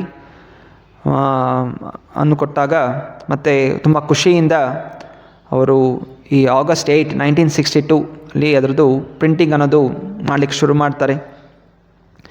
ಆದರೆ ಅಲ್ಲಿಗೆ ಹೋಗೋದು ಕೂಡ ಆ ಸಮಯದಲ್ಲಿ ಪೊದ್ದಾರನ್ನ ಮೀಟ್ ಮಾಡಲಿಕ್ಕಿಂತ ಮುಂಚೆ ಅವ್ರ ಹತ್ರ ಎಷ್ಟು ದುಡ್ಡಿತ್ತು, ಕೇವಲ 130 ರೂಪಾಯಿ ಇತ್ತು. ಆ ದಿನದ ಒಂದು ಲೆಕ್ಕಾಚಾರ ಅವ್ರ ಹತ್ರ ಇದ್ದು 130 ರೂಪಾಯಿ.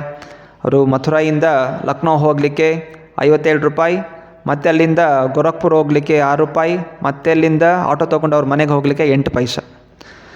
ಸೊ ಇಷ್ಟೇ. ಸೊ ಅಷ್ಟು ರಿಸ್ಕ್ ತೊಗೋತಾ ಇದ್ದಾರೆ, ದುಡ್ಡೇ ಇಲ್ಲ, ಆದರೂ ಕೂಡ ಸಿಗ್ಬೋದು ಅನ್ನೋ ರೀತಿಯಲ್ಲಿ ಅವರು ಹೋಗಿದ್ದಾರೆ. ಅದೇ ಭಗವಂತನ ಕೃಪೆಯಿಂದ ಅವರು ಸ್ಪಾನ್ಸರ್ಶಿಪ್ ಸಿಕ್ಕಿದೆ, 4,000 ರೂಪಾಯಿ ಕೊಟ್ಟಿದ್ದಾರೆ. ಮತ್ತು ಡಾಲ್ಮಿಯಾ ಟ್ರಸ್ಟ್ ಅವ್ರದ್ದು ಪೊದ್ದಾರಂಥ ಡಾಲ್ಮಿಯಾ ಟ್ರಸ್ಟಿಂದ ಪ್ರಥಮ ವಾಲ್ಯೂಮ್ ಪ್ರಿಂಟ್ ಮಾಡಲಿಕ್ಕೆ ದೇಣಿಗೆ ಕೊಟ್ಟಿದ್ದಾರೆ. ಅನಂತರ ಮತ್ತು ಈಗ ದಾನ ಕೊಟ್ಟ ಮೇಲೆ ಈಗ ಹೋಗಬೇಕು, ಪ್ರಿಂಟಿಂಗ್ ಅವ್ರ ಹತ್ರ ಹೋಗಬೇಕು.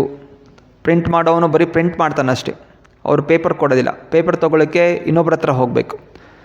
ಆ ಸಮಯದಲ್ಲಿ ಒಬ್ಬರೇ ಪೇಪರೆಲ್ಲ ಸಿಗ್ತಾ ಇಲ್ಲ, ಒಬ್ಬರ ಹತ್ರ ಪೇಪರ್ ತೊಗೋಬೇಕು, ಪೇಪರ್ ತೊಗೊಳಕ್ಕೆ ಪರ್ಮಿಷನ್ ತೊಗೋಬೇಕು, ಪೇಪರ್ ತೊಗೊಂಡು ಹೋಗಿ ಪಬ್ಲಿಷರ್ಗೆ ಕೊಡಬೇಕು, ಪ್ರಿಂಟ್ ಮಾಡಿಸ್ಬೇಕು, ಪ್ರಿಂಟ್ ಮಾಡಿದ್ಮೇಲೆ ಪ್ರೂಫ್ ರೀಡಿಂಗ್ ಮಾಡಬೇಕು, 1 ಸಲ 2 ಸಲ 3 ಸಲ. ಸೊ ಇಯರ್ ಫೈನಲೈಸ್ ಆದಮೇಲೆ ಅವರು ಫೈನಲ್ ಪ್ರಿಂಟ್ ಮಾಡ್ಕೋತಾಯಿದ್ರು. ಸೊ ಹೀಗೆ ಭಾಗವತಂ ನೋಡಿದಾರಲ್ಲ, ಪ್ರಥಮ ಸ್ಕಂದ ಎಷ್ಟು ದಪ್ಪ ಇದೆ, ಅದನ್ನು 3 ಬಾರಿ ಓದಿದ್ದಾರೆ. ಸೊ ಅದನ್ನು ಫೈನಲ್ ಪ್ರಿಂಟ್ ಮಾಡಲಿಕ್ಕೆ, ನಾವು ಪ್ರಿಂಟ್ ಆಗಿರೋದನ್ನ ಓದಲಿಕ್ಕೆ 1 ವರ್ಷ ಪೂರ್ತಿ ತೊಗೋತೀವಿ. ಸೊ ಆದರೂ ಪ್ರಭುಪಾದ್ 3 ಬಾರಿ ಅದನ್ನು ಪ್ರೂಫ್ ರೀಡಿಂಗ್ ಮಾಡಿ ಸೊ ಹೋಗೋದು, ಅವರೇ ಸ್ವತಃ ಹೋಗ್ತಾಯಿದ್ರು, ಪೇಪರ್ ತೊಗೊಂಬರುವಂಥದ್ದು. ಸೊ ಅಲ್ಲಿ ವರ್ಣಿಸ್ತಾ ಇದ್ದಾರೆ, ಅಲ್ಲಿರೋ ಪ್ರೆಸ್ಸವರು, ಓಕೆ ಪ್ರೆಸ್ ಅನ್ನೋಂಥವ್ರು ಪ್ರಿಂಟಿಂಗ್ ಮಾಡ್ತಾಯಿದ್ದು ಗೌತಮ್ ಶರ್ಮಾ. ಅವ್ರು ಹೇಳ್ತಾಯಿದ್ದಾರೆ, ಹೇಗೆ ಈ ವ್ಯಕ್ತಿ ವೃದ್ಧವಾದ ವ್ಯಕ್ತಿ, 60 ವರ್ಷ ಆಗ್ತಾಯಿದೆ, ಅದರ ಹತ್ರ ಬಂದಿದ್ದಾಗ ಸ್ವತಃ ಹೋಗಿ ಪೇಪರ್ ತೊಗೊಂಬರುವಂಥದ್ದು, ಓದುವಂಥದ್ದು, ಅಲ್ಲೆಲ್ಲ ರಸ್ತೆಯಲ್ಲಿ ನಡ್ಕೊಂಡು ಹೋಗುವಂಥದ್ದು, ಎಲ್ಲ ಜನರು ಕೂಗಾಡ್ತಾ ಇದ್ದಾರೆ, ಕಿರ್ಚಾಡ್ತಾ ಇದ್ದಾರೆ, ಯಾರವ್ರು ಪಾನ್ ತಿಂತಾ ಇದ್ದಾರೆ. ಸೊ ಹೀಗೆ ಆ ಪ್ರಿಂಟಿಂಗ್ ಮಾಡಲಿಕ್ಕೆ ಸ್ವತಃ ತುಂಬ ಶ್ರಮವನ್ನು ಪಟ್ಟಿದ್ದಾರೆ. ಅನಂತರ ಆ ಬುಕ್ಗೆ ಒಂದು ಕವರ್ ಪೇಜ್, ಅದು ಡಸ್ಟ್ ಕವರ್ ಅಂತ. ಸೊ ಅದಕ್ಕೋಸ್ಕರ ಇನ್ನೊಂದು ಪ್ರಿಂಟರ್ ಹತ್ರ ಹೋಗ್ತಾರೆ, ರಾಧಾ ಪ್ರೆಸನ್ ಅವ್ರ ಹತ್ರ ಹೋಗಿ ಅವರಿಂದ ಆ ಪ್ರಿಂಟಿಂಗ್ ಅನ್ನೋದು ಮಾಡಿಸ್ಕೋತಾರೆ. ನಂತರ ಆದಮೇಲೆ ಈಗ ಅದನ್ನು ಮಾರಾಟ ಮಾಡಬೇಕು. ಪ್ರಿಂಟಿಂಗ್ ಮಾಡಲಿಕ್ಕೂ ಅದು 4,000 ಕೊಟ್ಟಿದ್ದು ಅದು ಪೂರ್ಣವಾಗಿ ಸಾಕಾಗ್ತಾ ಇರಲಿಲ್ಲ. ಒಟ್ಟು ಅದಕ್ಕೆ ಖರ್ಚು ಬಿತ್ತು 7,000 ರೂಪಾಯಿ. ಸೊ ಅಂದರೆ ಇನ್ನೂ 3,000 ರೂಪಾಯಿ ಶಾರ್ಟೇಜ್ ಇತ್ತು. ಸೊ ಅದೇ ಆ ಪ್ರೆಸ್ ಅವನು ಪ್ರಿಂಟ್ ಮಾಡಿದ ಎಲ್ಲ ಪುಸ್ತಕಗಳನ್ನ ಕೊಡೋದಿಲ್ಲ, 1000 ಬುಕ್ ಕೊಡ್ತಾನೆ, 100 ಬುಕ್ ಅವನೇ ಇಟ್ಕೋತಾನೆ. ಅದನ್ನು ತಾನೇ ಮಾರಾಟ ಮಾಡಿ ಮತ್ತು ಏನು ಮಿಕ್ಕಿದ ಹಣ ಉಳಿದಿದೆ ಅದು ನಾವು ಇಟ್ಕೋತೀವಿ ಅನ್ನೋ ರೀತಿಯಲ್ಲಿ ಅವರು 1000 ಬುಕ್ಗಳನ್ನ ಕೊಟ್ಟಿರ್ತಾರೆ.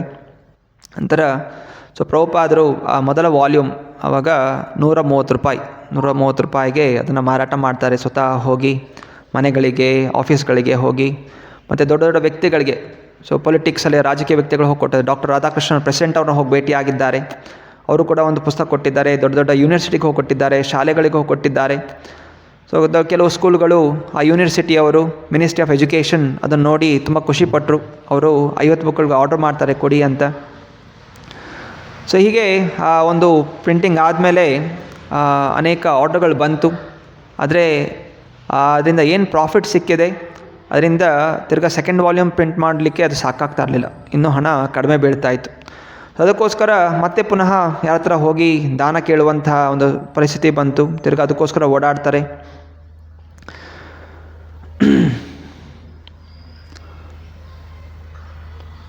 ಸೊ ನಂತರ ಜನ್ಮಾಷ್ಟಮಿ ಸಮಯ ಬಂದಿರುತ್ತೆ. ಸೊ ಜನ್ಮಾಷ್ಟಮಿ ಸಮಯ ಬಂದಾಗ ಅವರು ದೊಡ್ಡ ಹಬ್ಬವನ್ನು ಆಚರಣೆ ಮಾಡ್ತಾರೆ. ಅಲ್ಲಿರೋ governor, UP governor Vishwanath Das ಅವ್ರನ್ನೂ ಕೂಡ ಆಹ್ವಾನ ಮಾಡ್ತಾರೆ. ಮತ್ತು ಹೋಗಿ ಡಾಕ್ಟರ್ ಜಾಕಿರ್ ಹುಸೈನ್ ಅವ್ರನ್ನೂ ಕೂಡ ಅವ್ರು ಭೇಟಿ ಆಗ್ತಾರೆ. ಸೊ ಹೀಗೆ ಪ್ರಭುಪಾದರು ಪ್ರಯತ್ನ ಮಾಡ್ತಾ ಇದ್ದಾರೆ. ಅನಂತರ ಈ ಸೆಕೆಂಡ್ ವಾಲ್ಯೂಮ್ ಪ್ರಿಂಟ್ ಮಾಡಲಿಕ್ಕೆ LNH ಶುಗರ್ ಫ್ಯಾಕ್ಟ್ರಿ ಅಲ್ಲಿ ಮಿಸ್ಟರ್ ಪೊದ್ದಾರ್ ಅಂತ ಇರ್ತಾರೆ, ಅವ್ರ ಹತ್ರ ಹೋಗಿ ಭೇಟಿಯಾದಾಗ ತೋರಿಸ್ತಾರೆ, ಈ ರೀತಿ ನಾನು ಪ್ರಥಮ ವಾಲ್ಯೂಮ್ ಪ್ರಿಂಟ್ ಮಾಡಿದೆ, 1000 ಪುಸ್ತಕಗಳು, ಇದನ್ನೆಲ್ಲ ಎಲ್ಲರೂ ಕೂಡ ಒಳ್ಳೆಯದಕ್ಕೆ ಚೆನ್ನಾಗಿದೆ ಅಂತ ಹೇಳಿ ವೈಸ್ ಪ್ರೆಸಿಡೆಂಟ್ ಅವರು, ಗವರ್ನರು ಕೂಡ ಇದಕ್ಕೆ ಒಂದು ಲೆಟರ್ ಕೊಟ್ಟಿದ್ದಾರೆ, ನೀವು ಸಹಾಯ ಮಾಡಬೇಕು ಇನ್ನೊಂದು ವಾಲ್ಯೂಮ್ ಪ್ರಿಂಟ್ ಮಾಡಲಿಕ್ಕೆ ಅಂತ ಹೇಳಿದಾಗ ಅವರು 5,000 ರೂಪಾಯಿನ ದೇಣಿಗೆ ಕೊಡ್ತಾರೆ LNH ಫ್ಯಾಕ್ಟ್ರಿಯಿಂದ. ಸೊ ಜನ ಕೆಲವು ಮಂದಿ ಮಾತಾಡ್ಕೋತಾ ಇದ್ರು, ಈ ವ್ಯಕ್ತಿ ಸಾಧು ವೇಷ ಹಾಕ್ಕೊಂಡು ಪುಸ್ತಕ ಮಾರಾಟ ಮಾಡ್ಕೊಂಡು ದುಡ್ಡು ಮಾಡ್ಕೋತಾ ಇದ್ದಾನೆ. ಸೊ ಕೆಲವು ನಿಂದನೆ ಕೂಡ ಮಾಡ್ತಾಯಿದ್ರು. ಸೊ ಹೀಗೆ ಜನ ಸಹಾಯ ಮಾಡೋದು ಇಲ್ಲ, ಏನೋ ಒಳ್ಳೇದು ಮಾಡ್ತಾಯಿದ್ರೆ ಅದನ್ನು ತಿಳ್ಕೊಳ್ಳದೆ ವಿರುದ್ಧವಾಗಿ ಮಾತಾಡುವಂಥದ್ದು ಕೂಡ ಮಾಡ್ತಾಯಿದ್ರು. ಆದರೂ ಕೂಡ ಪ್ರಭುಪಾದನ ಲೆಕ್ಕಿಸ್ಕೊತಾ ಇರಲಿಲ್ಲ. ಏನೋ ಕೃಷ್ಣನ ಇಚ್ಛೆ. ಸೊ ಕೃಷ್ಣ ನನಗೆ ಈ ರೀತಿ ಹೋರಾಟದಿಂದನೇ ನನ್ನ ನಡೆಸಬೇಕು ಅಂತಿದ್ದಾನೆ, ನಿನ್ನ ಇಚ್ಛೆ, ನಾನು ನಿನ್ನ ಕೈಲಿ ಕೈಗೊಂಬೆ ಅಷ್ಟೇ, ನನ್ನ ಗುರುಗಳ ಆಜ್ಞೆನ ಪಾಲನೆ ಮಾಡ್ತೀನಿ ಅಂತ ಹೇಳಿ ಅವರು ಮುನ್ನಡೀತಾ ಇದ್ದರು. ಸೊ ಹೀಗೆ ಸಾಧುಗಳು ಹೇಳ್ತಾರೆ, ಸಾಧುಗಳು ಮುಂಚಿನ ಹಾಗೆ ಕೇವಲ ಎಲ್ಲೋ ಕೂತ್ಕೊಂಡು ವನದಲ್ಲಿ ಕೂತ್ಕೊಂಡು ಧ್ಯಾನ ಮಾಡೋದು ಒಬ್ಬರೇ ಸಾಧು ಅಂತಲ್ಲ. ಸೊ ಸಾಧುಗಳು ಭಕ್ತಿಯ ಪ್ರಚಾರಕ್ಕೋಸ್ಕರ ಹೋರಾಟ ಮಾಡ್ತಾ ಇದ್ದಾರೆ. ಅದಕ್ಕೋಸ್ಕರ ಮಂದಿರ ನಿರ್ಮಾಣ ಮಾಡುವಂಥದ್ದು, ಫಂಡ್ ಕಲೆಕ್ಷನ್ ಮಾಡುವಂಥದ್ದು, ಹಣದ ವ್ಯವಸ್ಥೆ, ಮಂದಿರ ನಿರ್ಮಾಣ, ಅದಕ್ಕೆಲ್ಲ ಪ್ಲ್ಯಾನಿಂಗ್ ಮಾಡುವಂಥದ್ದು. ಸೊ ನಾನಾ ಕೆಲಸಗಳು ಕೂಡ ಸಾಧುಗಳು ಕೂಡ ಮಾಡ್ತಾರೆ. ಯಾವ ರೀತಿ ಒಬ್ಬ ಬಿಸ್ನೆಸ್ಮ್ಯಾನ್ ಅವನು ಕೂಡ ಶ್ರೀ ಗೌರ್ನಥ ಆಯ್ಕಿ, ಶ್ರೀ ರಾಧಾ ಶ್ಯಾಮಚಂದ್ರ ಭಗವಾನ್ ಕಿ. ಸೊ ಬಿಸ್ನೆಸ್ಮ್ಯಾನ್ ತನ್ನ ಒಂದು ಪ್ರಾಡಕ್ಟ್ ಸೇಲ್ ಆಗಬೇಕು ಅಂತ ಹೇಳಿದ್ರೆ ಅವನು ಮನೆಗಳಿಗೆ ಹೋಗುವಂಥದ್ದು, ಬೇರೆ ಬೇರೆ ಅಂಗಡಿ ಕಂಪ್ನಿಗಳಿಗೆ ಹೋಗುವಂಥದ್ದು, ಸೇಲ್ ಮಾಡಲಿಕ್ಕೆ ಪ್ರಯತ್ನ ಮಾಡ್ತಾನೆ. ಆದರೆ ಅವನು ಏನಕ್ಕೋಸ್ಕರ ಮಾಡ್ತಾನೆ? ತನ್ನ ಲಾಭಕ್ಕೋಸ್ಕರ ಅವನು ಪ್ರಯತ್ನ ಮಾಡ್ತಾನೆ. ಅರೆ ಇಲ್ಲಿ ಸಂತರು ಮಾಡ್ತಾ ಇರುವಂಥದ್ದು ಲೋಕ ಕಲ್ಯಾಣಕ್ಕೋಸ್ಕರ. ಸೊ ಅದರಿಂದ ಇಲ್ಲಿ ಮಾಡ್ತಾರಂಥ ವ್ಯಾಪಾರಕ್ಕೂ ಬಿಸ್ನೆಸ್ಗೂ ಕೂಡ ಒಬ್ಬ ತನ್ನ ಸ್ವಂತ ಪರಿವಾರಕ್ಕೋಸ್ಕರ ಮಾಡುವಂಥ ಬಿಸ್ನೆಸ್ಗೂ ಕೂಡ ತುಂಬ ವ್ಯತ್ಯಾಸ ಇರುತ್ತೆ. ಸೊ ಹೀಗೆ ಪ್ರಭುಪಾದರು ಏನೋ ಅಷ್ಟೊಂದು ಜ್ಞಾನ ಪಡೆದು ಎಲ್ಲ ಕೂತ್ಕೊಂಡು ಹಿಮಾಲಯದಲ್ಲಿ ಕೂತ್ಕೊಂಡು ಆರಾಮಾಗಿರ್ಬೋದಾಗಿತ್ತು, ಅಥವಾ ವೃಂದಾವನದಲ್ಲಿ ಕೂತ್ಕೊಂಡು ಆರಾಮಾಗಿರ್ಬೋದಾಗಿತ್ತು. ಹೆಂಗಿರೋ ಜನ ಬರ್ತಾಯಿದ್ರು. ಸ್ವಾಮೀಜಿ ಅಂತ ಆವಾಗಲೇ ಗೊತ್ತಿತ್ತು, ಭಕ್ತಿ ವೇದಾಂತ ಪದವಿ ಇತ್ತು. ಜನರು ಬಂದು ಕೂತ್ಕೊಂಡ್ಬಿಟ್ಟು ಸ್ವಾಮೀಜಿಯಿಂದ ಕೂತ್ಕೊಂಡ್ಬಿಟ್ಟಿದ್ರೆ ಅವರೇ ಬಂದು ತಿಂಡಿ ಸೇವೆ ಮಾಡೋದು ಎಲ್ಲ ಕೂಡ ಮಾಡ್ತಾಯಿದ್ರು, ಆರಾಮಾಗಿರ್ಬೋದಾಗಿತ್ತು. ಆದರೆ ಪ್ರಭುಪಾದರು ಆ ಇಂದ್ರಿಯ ತೃಪ್ತಿಯನ್ನು ಬಯಸಲಿಲ್ಲ. ಅವರು ಕೇವಲ ತಮ್ಮ ಗುರುಗಳ ಕೃಷ್ಣನ ಒಂದು ಆಜ್ಞೆ ಪಾಲನೆ ಆಗಬೇಕು, ವಿಶ್ವದಿಂದ ಭಕ್ತಿ ಪ್ರಚಾರ ಆಗಬೇಕು, ಕೃಷ್ಣ ಭಕ್ತಿ ಇಲ್ಲದೆ ಜನರು ಒದ್ದಾಡ್ತಾ ಇದ್ದಾರೆ, ಅವರನ್ನು ಈ ಒಂದು ಬಂಧನದಿಂದ ಮುಕ್ತಿಗೊಳಿಸಬೇಕು ಅನ್ನೋದು ಅವರ ಚಿಂತನೆಯಾಗಿತ್ತು. ಅನಂತರ ಅವರು ಡಾಕ್ಟರ್ ಮನೋಹರ್ ಲಾಲ್ ಜೈನ್, ಸೊ ಅವರು ಕೂಡ ಆ ಪುಸ್ತಕಗಳನ್ನು ತಗೋತಾರೆ. ಮತ್ತು ಅವರ ಒಂದು ಬುಕ್ ಸೆಲ್ಲರ್ ಅಂಗಡಿ ಇಟ್ಕೊಂಡಿರ್ತಾರೆ, ಬುಕ್ಸ್ ವ್ಯಾಪಾರ ಮಾಡ್ತಾ ಇರ್ತಾರೆ. ಸೊ ಸುಮಾರು 100 ಕಾಪಿಗಳು ಅವರ ಮುಖಾಂತರ ವಿತರಣೆ ಆಗುತ್ತೆ. ಮತ್ತು ಅವರು ಕೂಡ ಹೇಳ್ತಾ ಇದ್ದಾರೆ, ಇಂತಹ ಅನುವಾದ, ಭಾಗವತಂ ಅನುವಾದ ಇಲ್ಲಿ ತನಕ ನಾನು ನೋಡೇ ಇಲ್ಲ, ಇಂತಹ ಸುಂದರವಾಗಿ ಅನುವಾದ ಮಾಡಿದ್ದಾರೆ, ನಿಜವಾಗಿಯೂ ಇದು ಅದ್ಭುತವಾದ ಗ್ರಂಥ ಅಂತ ಅವರು ಕೂಡ ಗುಣಗಾನವನ್ನು ಮಾಡಿದ್ದಾರೆ. ಥರ 1964 ಜನವರಿಯಲ್ಲಿ ವೈಸ್ ಪ್ರೆಸಿಡೆಂಟ್, ಆಗ ಭಾರತ ವೈಸ್ ಪ್ರೆಸಿಡೆಂಟ್ ಜಾಕಿರ್ ಹುಸೈನ್ ಅವರು ಕೂಡ ತುಂಬ ಕೊಂಡಾಡ್ತಾರೆ ಪ್ರಭುಪಾದರ ಈ ಒಂದು ಸಂಘರ್ಷಣೆಯನ್ನು. ಅನಂತರ ಪ್ರೈಮ್ ಮಿನಿಸ್ಟರ್ ಕೂಡ ಭೇಟಿ ಆಗ್ತಾರೆ, ಲಾಲ್ ಬಹದ್ದೂರ್ ಶಾಸ್ತ್ರಿ ಅವ್ರನ್ನೂ ಕೂಡ ಭೇಟಿಯಾಗಿ ಅವರಿಗೆ ಒಂದು ಕಾಪಿ ಬುಕ್ಕನ್ನು ಕೊಡ್ತಾರೆ. ಅವರು ಕೂಡ ತುಂಬ ಸಂತೋಷ ಪಡ್ತಾರೆ, ತುಂಬ ಚೆನ್ನಾಗಿ ಮಾಡ್ತಾರೆ ಸ್ವಾಮೀಜಿ ಅಂಥೇಳಿ ಅವರು ಗುಣಗಾನ ಮಾಡ್ತಾರೆ. ಸೊ ಹೀಗೆ ಅವರು ಡೆಲ್ಲಿಯಲ್ಲಿ ಕೂತ್ಕೊಂಡು ಚಿಪ್ಪಿವಾಡದಲ್ಲಿ ಕೆಲವೊಂದಲ್ಲಿ ಪ್ರವಚನಗಳು ಕೊಡ್ತಾಯಿದ್ರು, ಮತ್ತು ವೃಂದಾವನಕ್ಕೆ ಹೋಗ್ತಾಯಿದ್ರು. ಸೊ ಹೀಗೆ 2nd ವಾಲ್ಯೂಮ್ ಕೂಡ ಪಬ್ಲಿಷ್ ಆಗಿದೆ.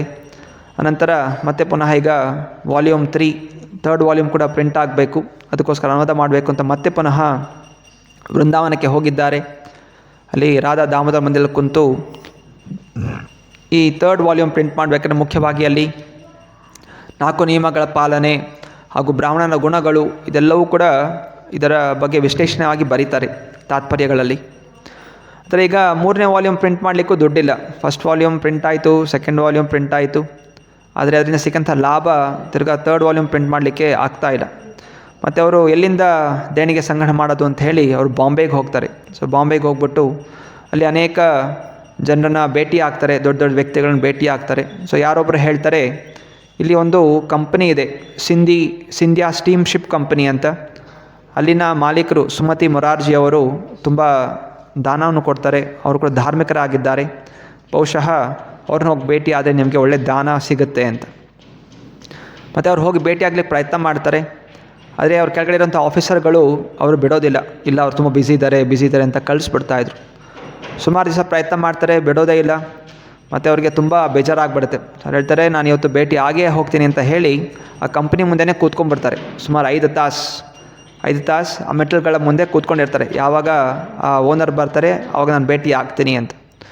ಆಗ ಮೊರಾರ್ಜಿ ದೇಸಾಯಿ, ಶ್ರೀಮತಿ ಮೊರಾರ್ಜಿ ಅವರು, ಸುಮತಿ ಮೊರಾರ್ಜಿ ಅವರು ಆಚೆ ಬರ್ತಾರೆ. ಬಂದಾಗ ನೋಡ್ತಾರೆ ಎಂಥ ಸಾಧು ಇಲ್ಲೇ ಮುಂದೆ ಕೂತಿದ್ದಾರಲ್ಲ, ಯಾಕೆ ಕೂತಿದ್ದಾರೆ ಅಂತ ಹೇಳಿ ನಮ್ಮ ಅಸಿಸ್ಟೆಂಟ್ನ ಕೇಳ್ತಾರೆ. ಅವಾಗ ಅಸಿಸ್ಟೆಂಟ್ ಹೇಳ್ತಾರೆ, ಈ ರೀತಿ ನಿಮ್ಮನ್ನು ಭೇಟಿ ಆಗಬೇಕು ಅಂತ ಬಂದಿದ್ದಾರೆ, ಏನೋ ಪುಸ್ತಕ ಮುದ್ರಣೆ ಮಾಡಬೇಕು ಅಂತ. ಮತ್ತು ಅವ್ರು ಹೇಳ್ತಾರೆ, ಆಯಿತು ನಾಳೆ ಬೆಳಗ್ಗೆ ಬರಲಿಕ್ಕೆ ಹೇಳಿ ನಾನು ಭೇಟಿ ಆಗ್ತೀನಿ ಅಂತ.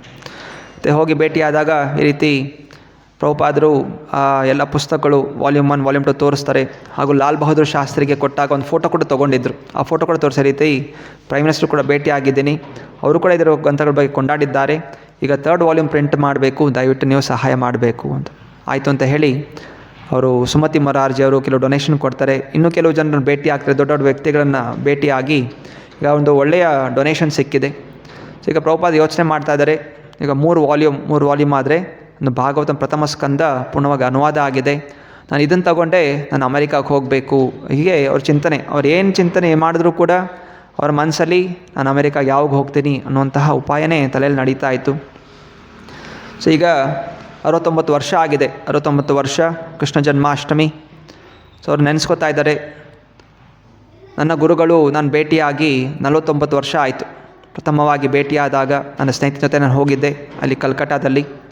ಪ್ರಥಮ ಭೇಟಿಯಲ್ಲಿ ಅವ್ರು ಹೇಳಿದರು, ಇನ್ನು ಆಂಗ್ಲ ಭಾಷೆ, ನೀವೆಲ್ಲ ಆಂಗ್ಲ ಭಾಷೆ ಗೊತ್ತಿರುವಂಥ ಹುಡುಗರು, ಈ ಕೃಷ್ಣ ಭಕ್ತಿಯನ್ನು, ಚೈತನ್ಯ ಮಹಾಪ್ರಭುಗಳ ಸಂದೇಶವನ್ನು ಭಾಷೆ ತಿಳಿಸ್ಬೇಕು ಅಂತ ಹೇಳಿದರು. ಸೊ ಈಗ 49 ವರ್ಷ ಆಗೋಗಿದೆ. ಇವಾಗ ಅವ್ರಿಗೆ ವಯಸ್ಸು 69 ವರ್ಷ. ಸೊ ಹೇಗೆ ನಾನು ಹೋಗಬೇಕು, ಇದೇ ಕ್ಷಣ ಕ್ಷಣದಲ್ಲಿ ಚಿಂತನೆ, ಕನಸಲ್ಲೂ ಕೂಡ ಅವ್ರಿಗೆ ಇದೇ ಬರ್ತಾಯಿದೆ, ನಾನು ನ್ಯೂಯಾರ್ಕಲ್ಲಿದ್ದೀನಿ, ನ್ಯೂಯಾರ್ಕಲ್ಲಿ ಪ್ರಚಾರ ಮಾಡ್ತಾಯಿದ್ದೀನಿ, ಹೀಗೆಲ್ಲ ಅವ್ರಿಗೆ ಕನಸುಗಳು ಬರ್ತಾಯಿದೆ. ಅದೇ ಏನು ಮಾಡೋದು ಆಗ್ತಾಯಿಲ್ಲ, ಹೆಂಗೆ ಹೋಗಬೇಕು. ಒಂದು ದಿವಸ ಹೀಗೆ ಅವರು ಪ್ರಚಾರ ಮಾಡ್ತಾ ಇರಬೇಕಾದ್ರೆ ಒಬ್ಬರು ಅಗರ್ವಾಲನವರು ಭೇಟಿ ಆಗ್ತಾರೆ. ಮಥುರಾದಲ್ಲಿ ಒಂದು ದೊಡ್ಡ ಬಿಸ್ನೆಸ್ ಮ್ಯಾನ್ ಅವರು. ಅವರಿಗೆ ಹೀಗೆ ಸಹಜವಾಗಿ ಹೇಳ್ತಾರೆ, ನನ್ನೊಂದು ಆಸೆ ಇದೆ, ನಾನು ನ್ಯೂಯಾರ್ಕ್ ಹೋಗಬೇಕು ಅಂತ ಪ್ರಯತ್ನ ಮಾಡ್ತಾಯಿದ್ದೀನಿ, ಎಲ್ಲೂ ಸಹಾಯ ಸಿಗ್ತಾ ಇಲ್ಲ ಅಂತ. ಒಂದು ಅಗರ್ವಾಲ್ ಅವರ ಮಗ ಪೆನ್ಸಿಲ್ವೇನಿಯಾ ಅಮೆರಿಕದಲ್ಲಿ ಇರ್ತಾರೆ. ಸೊ ಅವ್ರು ಹೇಳ್ತಾರೆ, ನಾನೇ ಆದರೂ ಮಾಡ್ತೀನಿ, ನಿಮ್ಮನ್ನು ಅಲ್ಲಿ ಹೋಗಲಿಕ್ಕೆ ವ್ಯವಸ್ಥೆ ನಾನು ಮಾಡ್ತೀನಿ ಅಂತ ಹೇಳಿರ್ತಾರೆ.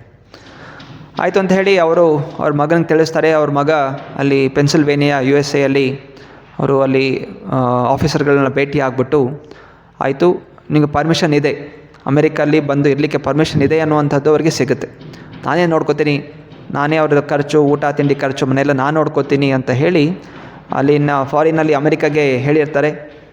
ಹಾಗೆ ಇಲ್ಲಿ ಪ್ರಭುಪಾದರು ಕೂಡ ಸಂದೇಶ ಬರುತ್ತೆ, ನೀವು ಇಲ್ಲಿ ಬಂದಿರಲಿಕ್ಕೆ ಯಾವುದೇ ರೀತಿಯ ತೊಂದರೆ ಇಲ್ಲ, ಅಮೆರಿಕಕ್ಕೆ ಬರ್ಬೋದು, ಅಮೆರಿಕದಲ್ಲಿ ಪರ್ಮಿಷನ್ ಸಿಕ್ಕಿದೆ ಅಂತ. ಅದೀಗ ಪಾಸ್ಪೋರ್ಟ್ ರೆಡಿ ಆಗಬೇಕಾಗಿದೆ, ಮಿಕ್ಕಿದೆಲ್ಲ ಟ್ರಾವೆಲ್ಗೆ ಅದಕ್ಕೆ ಡೊನೇಷನ್ ಬೇಕಾಗಿದೆ, ಇಲ್ಲಿಂದ ಅಮೆರಿಕಾಗೆ ಹೇಗೆ ಹೋಗೋದು, ಅದಕ್ಕೆ ಡೊನೇಷನ್ ಬೇಕಾಗಿದೆ, ಮತ್ತು ಡಾಕ್ಯುಮೆಂಟ್ಸ್ ಕೂಡ ರೆಡಿ ಆಗಬೇಕಾಗಿದೆ. ಸೊ ಹೀಗೆ ಅವರು ಯೋಚನೆ ಮಾಡಿ ಮತ್ತೆ ಪುನಃ ಯಾರು ನನಗೆ ಡೊನೇಷನ್ ಕೊಡ್ತಾರೆ ಅಂತ ಯೋಚನೆ ಮಾಡ್ತಾ ಮತ್ತೆ ಪುನಃ ಶ್ರೀಮತಿ ಸುಮತಿ ಮೊರಾರ್ಜಿ ಅವ್ರನ್ನ ಭೇಟಿ ಆಗ್ಲಿಕ್ಕೆ ಬರ್ತಾರೆ. ಮತ್ತು ಅವರ ಅಸಿಸ್ಟೆಂಟ್ ಮಿಸ್ಟರ್ ಚೋಕ್ಸಿ ಅಂತ ಅವ್ರು ಹೋಗಿ ಹೇಳ್ತಾರೆ, ಮತ್ತೆ ಪುನಃ ಸ್ವಾಮೀಜಿ ಬಂದಿದ್ದಾರೆ, ಈಗ ಯಾಕೋಸ್ಕರ ಬಂದಿದ್ದಾರೆ ಅಂತ ಕೇಳ್ತಾರೆ. ಇಲ್ಲ, ಅವ್ರಿಗೆ ಅಮೆರಿಕಾಗೆ ಹೋಗಬೇಕು, ನೀವು ಅವ್ರಿಗೆ ಸಹಾಯ ಮಾಡಬೇಕು ಅಂತ ಬಂದಿದ್ದಾರೆ ಅಂತ. ಸೊ ಮೊರಾರ್ಜಿ ಅವ್ರಿಗೆ ಶಾಕ್ ಆಗಿಬಿಡುತ್ತೆ, ಇಷ್ಟು ವೃದ್ಧ ವ್ಯಕ್ತಿ, ಅಮೆರಿಕದಲ್ಲಿ ತುಂಬ ಚಳಿ ಬೇರೆ, ಮತ್ತು ಇವ್ರಿಗೆ 69 ವರ್ಷ ಆಗಿದೆ, ಮತ್ತು ಸಮುದ್ರ ದಾಟಿ ಹೋಗಬೇಕು, ಸಮುದ್ರದಲ್ಲಿ ಅಷ್ಟು ಸುಲಭ ಅಲ್ಲ, ಮತ್ತು ಅವ್ರದ್ದು ಪ್ಯಾಸೆಂಜರ್ ಶಿಪ್ ಅಲ್ಲ ಅದು, ಅವ್ರದ್ದು ಶಿಪ್ ಕಂಪನಿ, ಗೂಡ್ ಶಿಪ್ ಕಂಪನಿ ಅದು. ಮತ್ತು ಗೂಡ್ ಶಿಪ್ಪಲ್ಲಿ ಹೆಂಗೆ ಹೋಗೋದು, ವಯಸ್ಸಾಗಿದೆ, ಇಲ್ಲ ನಾನು ಕಳಿಸೋದಿಲ್ಲ ಅಂತ ಹೇಳ್ಬಿಡ್ತಾರೆ. ಮತ್ತು ಪ್ರಭುಪಾದು ಮತ್ತೆ ಬಂದು ಭೇಟಿ ಆಗ್ತಾರೆ, ಕೇಳ್ತಾ ಇರ್ತಾರೆ, ಇಲ್ಲ ನಾನು ಹೋಗಬೇಕು, ದಯವಿಟ್ಟು ಹೇಗಾದರೂ ಮಾಡಿ ಪ್ರಯತ್ನ ಮಾಡಿ ಅಂತ.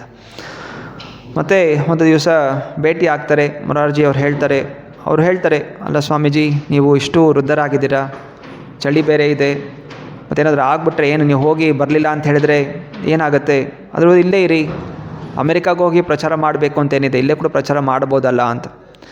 ಇಲ್ಲ ನಾನು ಗುರುಗಳ ಆಜ್ಞೆಯಿಂದ ನಾನು ಹೋಗಲೇಬೇಕು ಅಂತ ಹೇಳಿ ಅವರು ತುಂಬ ಹಠ ಹಿಡಿತಾರೆ. ಅನಂತರ ಸರಿ ಆಯಿತು, ನಾನು ಏನೊಂದು ಅರೇಂಜ್ಮೆಂಟ್ ಮಾಡ್ತೀನಿ, ಮಿಕ್ಕಿದೆಲ್ಲ ಡಾಕ್ಯುಮೆಂಟ್ಸ್ ಏನಿದೆ, ಪಾಸ್ಪೋರ್ಟ್ ಏನಿದೆ ನೀವು ರೆಡಿ ಮಾಡ್ಕೊಳ್ಳಿ, ಅಲ್ಲಿ ತನಕ ನಾನು ನಿಮ್ಮನ್ನು ಕಳಿಸ್ಕೊಳ್ಳಿಕ್ಕೆ ನಾನು ತಯಾರಿ ಮಾಡ್ತೀನಿ ಅಂತ ಹೇಳಿ ಅವರು ಕೂಡ ಅನುಮತಿಯನ್ನು ಕೊಡ್ತಾರೆ. ಸೊ ಹೀಗೆ ಈಗ ಪ್ರಭುಪಾದರಿಗೆ ತುಂಬ ಖುಷಿ ಆಗುತ್ತೆ. ಸೊ ಹೇಗೆ ಮಾಡೋದು ಅಂತ ಹೇಳಿ ಅವರು ಯೋಚನೆ ಮಾಡ್ತಾ ಇರ್ತಾರೆ. ಮತ್ತು ಈ ಪುಸ್ತಕಗಳನ್ನು ವಿತರಣೆ ಮಾಡುವಂಥದ್ದು, ಬೇರೆ ಜನರ ಹೋಗಿ ಫಂಡ್ಸ್ ಕೇಳುವಂಥದ್ದು, ಹೀಗೆ ಮಾಡ್ತಾ ಇರ್ತಾರೆ. ಅನಂತರ ಮೊರಾರ್ಜಿ ಅವರು, ಸರಿ ಇದೆಲ್ಲ ಇಲ್ಲಿ ಬಾಂಬೆಯಲ್ಲಿ ಇಲ್ಲಿ ಓಡಾಡ್ತಾ ಇರ್ಬೇಕಾದ್ರೆ ನೀವೆಲ್ಲಿ ಉಳ್ಕೋತೀರಾ, ನಮ್ಮದೇ ಒಂದು ಕಾಲನಿ ಇದೆ, ಸಿಂಧ್ಯಾ ಕಾಲನಿ ಅಂತಿದೆ, ನಿಮಗೆ ಅಲ್ಲೇ ಒಂದು ರೂಮ್ ಕೊಡ್ತೀವಿ, ಅಲ್ಲೇ ಇರಿ ಅಂತ ಹೇಳಿ ಅಲ್ಲೇ ಇರಲಿಕ್ಕೆ ವ್ಯವಸ್ಥೆ ಕೂಡ ಮಾಡಿಕೊಡ್ತಾರೆ ಸನ್ಯಾಸಿಗಳಿಗೆ. ಮತ್ತು ಪ್ರತಿನಿತ್ಯ ಸಂಜೆ 6 ಗಂಟೆಗೆ ಮೊರಾರ್ಜಿ ಅವರು ಬಂದೇ ಅವ್ರಿಗೆ ಭಾಗವತಂ ಓದ್ತಾಯಿದ್ರು. ಸೊ ಅವರು ಕೂಡ ಅನೇಕ ಪ್ರಶ್ನೆಗಳನ್ನು ಕೇಳ್ತಾಯಿದ್ರು.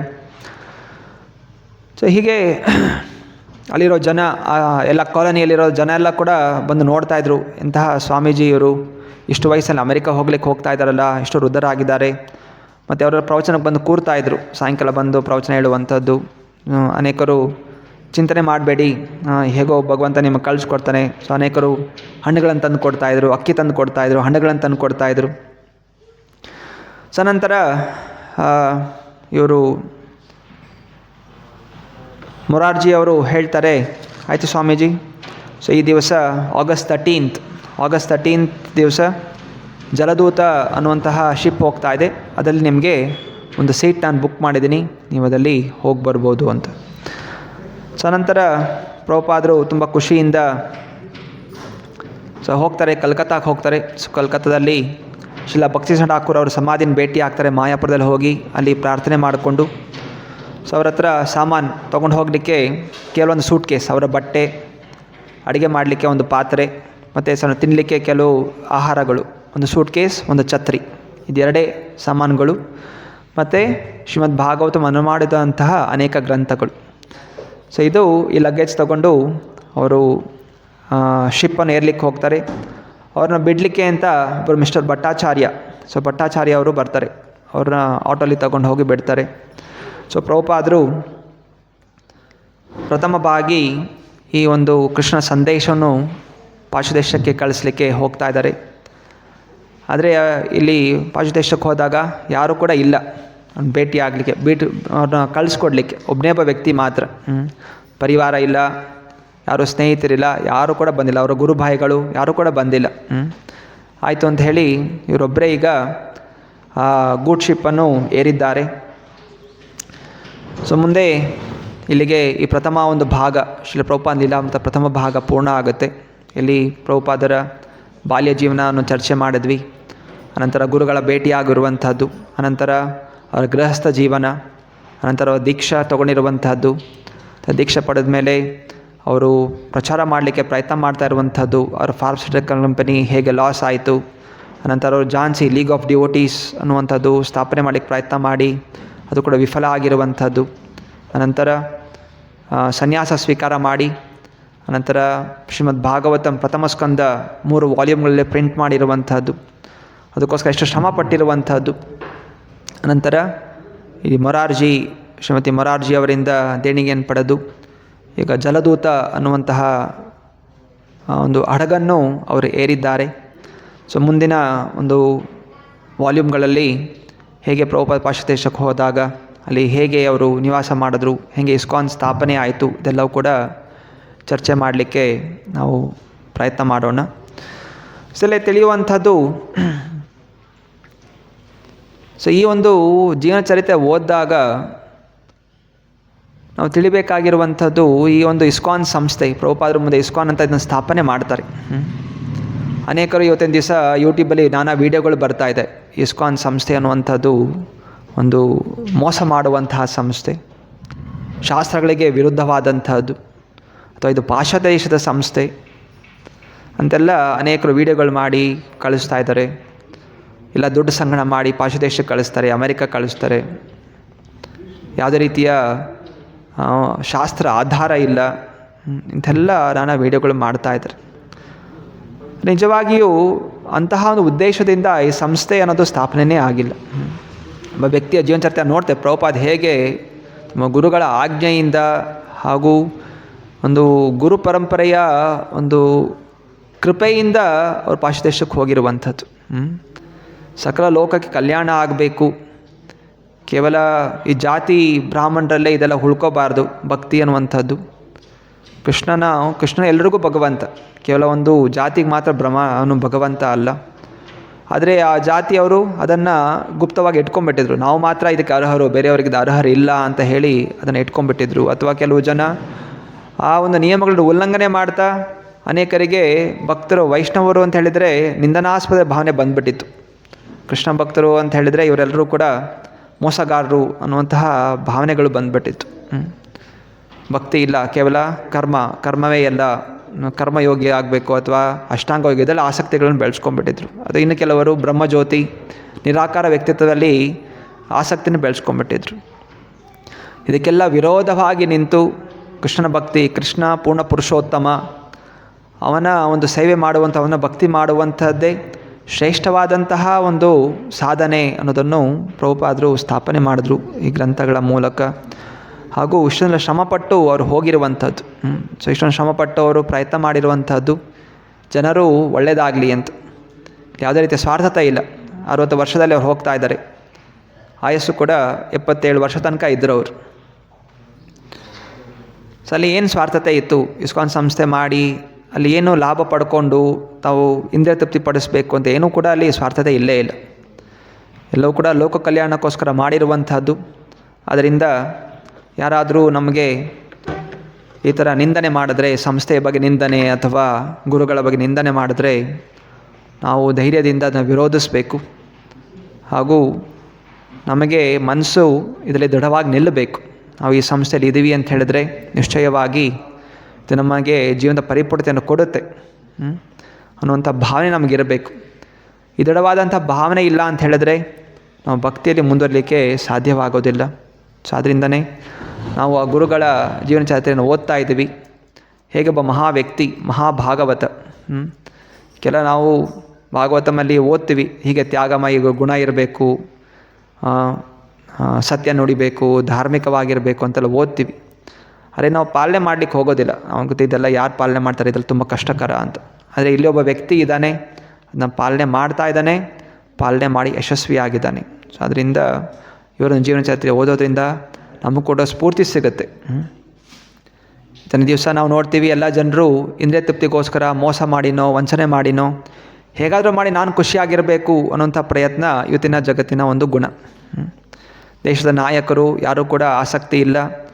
ತಮ್ಮ ಪರಿವಾರ ಒಂದೇ ಆಸಕ್ತಿ, ಹೇಗೆ ಆಸ್ತಿ ಹಣ ಕಳಿಸ್ಕೋಬೇಕು, ಆಸ್ತಿ ಮಾಡಬೇಕು, ಇದರ ಎಲ್ಲರೂ ಪ್ರಯತ್ನ ಆಗ್ತಾಯಿದೆ. ಸೊ ಅದರಿಂದ ಗುಂಪಿನಲ್ಲಿ ಗೋವಿಂದ ಅನ್ನೋ ರೀತಿಯಲ್ಲಿ ಎಲ್ಲರೂ ಕುರಿಗಳ ಹಾಗೆ ಅವರು ನಡೀತಾರೆ. ನಾನು ಯಾಕೆ ಸತ್ಯ ಮಾರ್ಗ ನಡಿಬೇಕು, ನಾನು ಹಾಗೆ ಮೋಸ ಮಾಡ್ತೀನಿ. ಎಲ್ಲರೂ ಕೂಡ ಮೋಸ ಮಾಡಲಿಕ್ಕೆ ಪ್ರಯತ್ನ ಮಾಡ್ತಾರೆ, ಇಂದ್ರಿಯ ತೃಪ್ತಿಗೋಸ್ಕರ ಪ್ರಯತ್ನ ಮಾಡ್ತಾಯಿದ್ದಾರೆ. ಆದರೆ ಎಲ್ಲರೂ ಕೂಡ ಜೊತೆಯಲ್ಲಿ ನರಕಲೋಕಕ್ಕೆ ಹೋಗ್ತಾರೆ. ಇದು ಶಾಸ್ತ್ರದ ಒಂದು ನಿರ್ಣಯ. ಇಂದ ಪ್ರಭುಪಾದರು ಇಂತಹ ಒಂದು ಚಕ್ರದಿಂದ ಬಿಡುಗಡೆ ಮಾಡಲಿಕ್ಕೆ ಎಷ್ಟೋ ಶ್ರಮಪಟ್ಟಿದ್ದಾರೆ. ಅದರಿಂದ ನಾವು ಇಂತಹ ಒಂದು ಚರಿತ್ರೆಗಳನ್ನು ಬಾರಿ ಓದೋದ್ರಿಂದ ಇದನ್ನು ಓದಬೇಕು, ಭಾಗವತಂ ಕೂಡ ಓದಬೇಕು. ಸೊ ಗ್ರಂಥ ಭಾಗವತ ಹಾಗೂ ವ್ಯಕ್ತಿ ಭಾಗವತ ಇದನ್ನು ಕೂಡ ಓದೋದ್ರಿಂದ ನಾವು ಕೂಡ ನ್ಯಾಯದ ಮಾರ್ಗದಲ್ಲಿ ನಡೀಲಿಕ್ಕೆ ಆಸಕ್ತಿ ಇರುತ್ತೆ. ಮನಸ್ಸು ಚಂಚಲ, ಮನಸ್ಸು ಒಂದು ಸಲ ಈ ಕಡೆ ಹೋಗುತ್ತೆ, ಆ ಕಡೆ ಹೋಗುತ್ತೆ. ಎಷ್ಟು ಪ್ರಯತ್ನ ಮಾಡಿದ್ರೂ ಕೂಡ ಈ ಒಂದು ಕಲ್ಮಶಗಳಲ್ಲಿ ಅದು ಮುಳುಗೋಗುತ್ತೆ. ಯಾವಾಗ ನಾವು ಈ ರೀತಿ ಚರ್ಚೆಗಳನ್ನು ಮಾಡ್ತೀವಿ, ಮಹಾಭಾಗವತರ ಬಗ್ಗೆ ಪುಸ್ತಕಗಳನ್ನು ಓದ್ತೀವಿ, ಮತ್ತೆ ಪುನಃ ನಮ್ಮ ಮನಸ್ಸು ಸರಿದ ಮಾರ್ಗದಲ್ಲಿ ಹೋಗಲಿಕ್ಕೆ ಸಹಾಯ ಆಗುತ್ತೆ. ಅದರಿಂದ ದಯವಿಟ್ಟು ಸಮಯ ಕೊಟ್ಟು ಈ ಗ್ರಂಥಗಳನ್ನು ಓದಿ. ನ್ಯೂಸ್ ಪೇಪರ್ ಓದೋದ್ರಿಂದ ನ್ಯೂಸ್ ಪೇಪರಲ್ಲಿ ಅಲ್ಲಿ ಕೊಲೆ ಆಯಿತು, ಇಲ್ಲೇನೋ ದರೋಡೆ ಆಯಿತು, ಇಲ್ಲೇನೋ ಮೋಸ ಆಯಿತು, ಹೀಗೆಲ್ಲ ಓದಿ ವ್ಯಕ್ತಿಗೆ ಅನಿಸುತ್ತೆ ನಾನು ಹಾಗೆ ಮಾಡಬೇಕು ಅಂತ ಅನಿಸುತ್ತೆ. ಯಾರು ಕೂಡ ಎಚ್ಚರ ಆಗೋದಿಲ್ಲ. ಅರೆ ಒಳ್ಳೆಯದನ್ನು ಓದಬೇಕು, ಒಳ್ಳೇದೇನು ಆಗಿದೆ, ಒಳ್ಳೇದೇನು ಮಾಡಿದ್ದಾರೆ ಅನ್ನೋದನ್ನು ನಾವು ಓದೋದ್ರಿಂದ ನಮಗೂ ಕೂಡ ಒಳ್ಳೇದು ಮಾಡಬೇಕು ಅಂತ ಪ್ರೇರಣೆ ಸಿಗುತ್ತೆ. ಅದರಿಂದ ಈ ಒಂದು ಭಾಗವತ ಗ್ರಂಥ ಭಾಗವತ ಇವತ್ತು ಎಷ್ಟು ಸುಲಭವಾಗಿ ಪ್ರಿಂಟಿಂಗ್ ಪ್ರೆಸ್ಗಳಾಗಿದೆ, ಸುಲಭವಾಗಿ ಪ್ರಿಂಟಿಂಗ್ ಆಗ್ತಾಯಿದೆ, ಸುಲಭವಾಗಿ ಬರ್ತಾಯಿದೆ, ಟ್ರಾನ್ಸ್ಪೋರ್ಟೇಷನ್ ಇಲ್ಲ, ಎಲ್ಲ ಸುಲಭವಾಗಿ ಬರ್ತಾಯಿದೆ. ಆದರೆ ಆ ವ್ಯಕ್ತಿ ಇದನ್ನು ಮೊದಲು ಪ್ರಥಮವಾಗಿ ಅದನ್ನು ಮಾಡಬೇಕು ಅಂತ ಎಷ್ಟು ಶ್ರಮಪಟ್ಟಿದ್ದಾರೆ ಅನ್ನೋದು ನಾವು ತಿಳಿಬೇಕಾಗಿದೆ. ಇವತ್ತು ಎಲ್ಲ ಆರಾಮಾಗಿದೆ, ಇಸ್ಕಾನ್ ಸಂಸ್ಥೆ ಇದೆ, ಪ್ರಸಾದ ಸಿಗ್ತಾ ಇದೆ, ಎಲ್ಲ ದೊಡ್ಡ ಕಟ್ಟಡಗಳಾಗ್ತಾ ಇದೆ. ಆವಾಗ ಅವರು ಅಷ್ಟು ಶ್ರಮಪಟ್ಟಿರೋ ಕಾರಣ ಇವತ್ತೆಲ್ಲವೂ ಕೂಡ ಅನುಕೂಲಕರವಾಗಿ ನಡೀತಾ ಇದೆ. ಆದ್ದರಿಂದ ಈ ಒಂದು ಕೃತಜ್ಞತೆ ಭಾವನೆ ಇರಬೇಕು. ಅವರಿಂದ ನಾವು ಈ ರೀತಿ ಕೃಷ್ಣ ಭಕ್ತಿಯಲ್ಲಿ ಹೋಗಲಿಕ್ಕೆ ನಮಗೆ ಆಸಕ್ತಿ ಬರ್ತಾ ಇದೆ. ಆ ಸಮಯದಲ್ಲಿ ಭಾರತದಲ್ಲಿ ಯಾರು ಕೂಡ ಇಂಟ್ರೆಸ್ಟ್ ತೋರಿಸಿಲ್ಲ. ಪ್ರಭುಪಾದರು ಜಾನ್ಸಿಲ್ ಪ್ರಚಾರ ಮಾಡಿದ್ರು, ಯಾರು ಕೂಡ ಭಕ್ತರು ಮಾಡಲಿಕ್ಕೆ ಬರಲಿಲ್ಲ, ಮುಂದಾಗಲಿಲ್ಲ. ಪಾಶ್ಚಾತ್ಯ ದೇಶಕ್ಕೆ ಹೋದ ಮೇಲೆ 10 ವರ್ಷಗಳು ಭೂಮಿಯೆಲ್ಲ ಸುತ್ತಿ ಆದಮೇಲೆ ಎಷ್ಟೊಂದು ಸಂಸ್ಥೆಗಳ ಸ್ಥಾಪನೆ ಆದಮೇಲೆ, ಮಂದಿರಗಳ ಸ್ಥಾಪನೆ ಆದಮೇಲೆ ಭಾರತಕ್ಕೆ ಬಂದರು. ಆಮೇಲೆ ಭಾರತದಲ್ಲಿ ಬೆಳೀತಾ ಹೋಯಿತು. ಇವತ್ತಿನ ದಿವಸ ನಾವೇನು ನೋಡ್ತಾ ಇದ್ದೀವಿ, ಫಾರಿನ್ ಅಮೇರಿಕಾದವರು ಕೃಷ್ಣ ಭಕ್ತಿ ಮಾಡ್ತಾ ಇದ್ದಾರೆ, ಜಪಾನವ್ರು ಕೃಷ್ಣ ಭಕ್ತಿ ಮಾಡ್ತಾರೆ, ನಾವು ಭಕ್ತಿ ಮಾಡಬೇಕು ಅಂತ ಇವಾಗ ನಮಗೆ ಪ್ರೇರಣೆ ಸಿಗ್ತಾ ಇದೆ. ಹಾಗಿದ್ದಾಗ ಅವರು ಎಷ್ಟು ಶ್ರಮಪಟ್ಟಿದ್ದಾರೆ ನಮಗೋಸ್ಕರ, ನಮಗೆ ಪ್ರೇರಣೆ ಕೊಡಲಿಕ್ಕೆ ಅವರೆಷ್ಟೆಲ್ಲ ಸುತ್ತಾಡಿದ್ರು, ತಿರುಗಾಡಿದ್ರು, ಶ್ರಮಪಟ್ಟರು, ಎಷ್ಟೊಂದು ನೊಂದರು ಮಾನಸಿಕವಾಗಿ, ದೈಹಿಕವಾಗಿ. ಇದೆಲ್ಲವೂ ಕೂಡ ನಾವು ಚಿಂತನೆ ಮಾಡಬೇಕು. ಹಾಗೂ ಈ ಒಂದು ಮಾರ್ಗ ಎಷ್ಟೇ ಕಷ್ಟ ಇರಲಿ, ಈ ಮಾರ್ಗದಿಂದ ದೂರ ಸರಿಬಾರದು, ವಿಚಲಿತವಾಗಬಾರ್ದು. ಕೃಷ್ಣ ಭಕ್ತಿಯನ್ನು ಪಡಿಬೇಕು, ಕೃಷ್ಣಕ್ಕೆ ಶರಣಾಗಬೇಕು ಅನ್ನೋದು ನಮಗೆ ಇಲ್ಲಿ ತಿಳಿದು ಬರುತ್ತೆ. ಹರೇ ಕೃಷ್ಣ.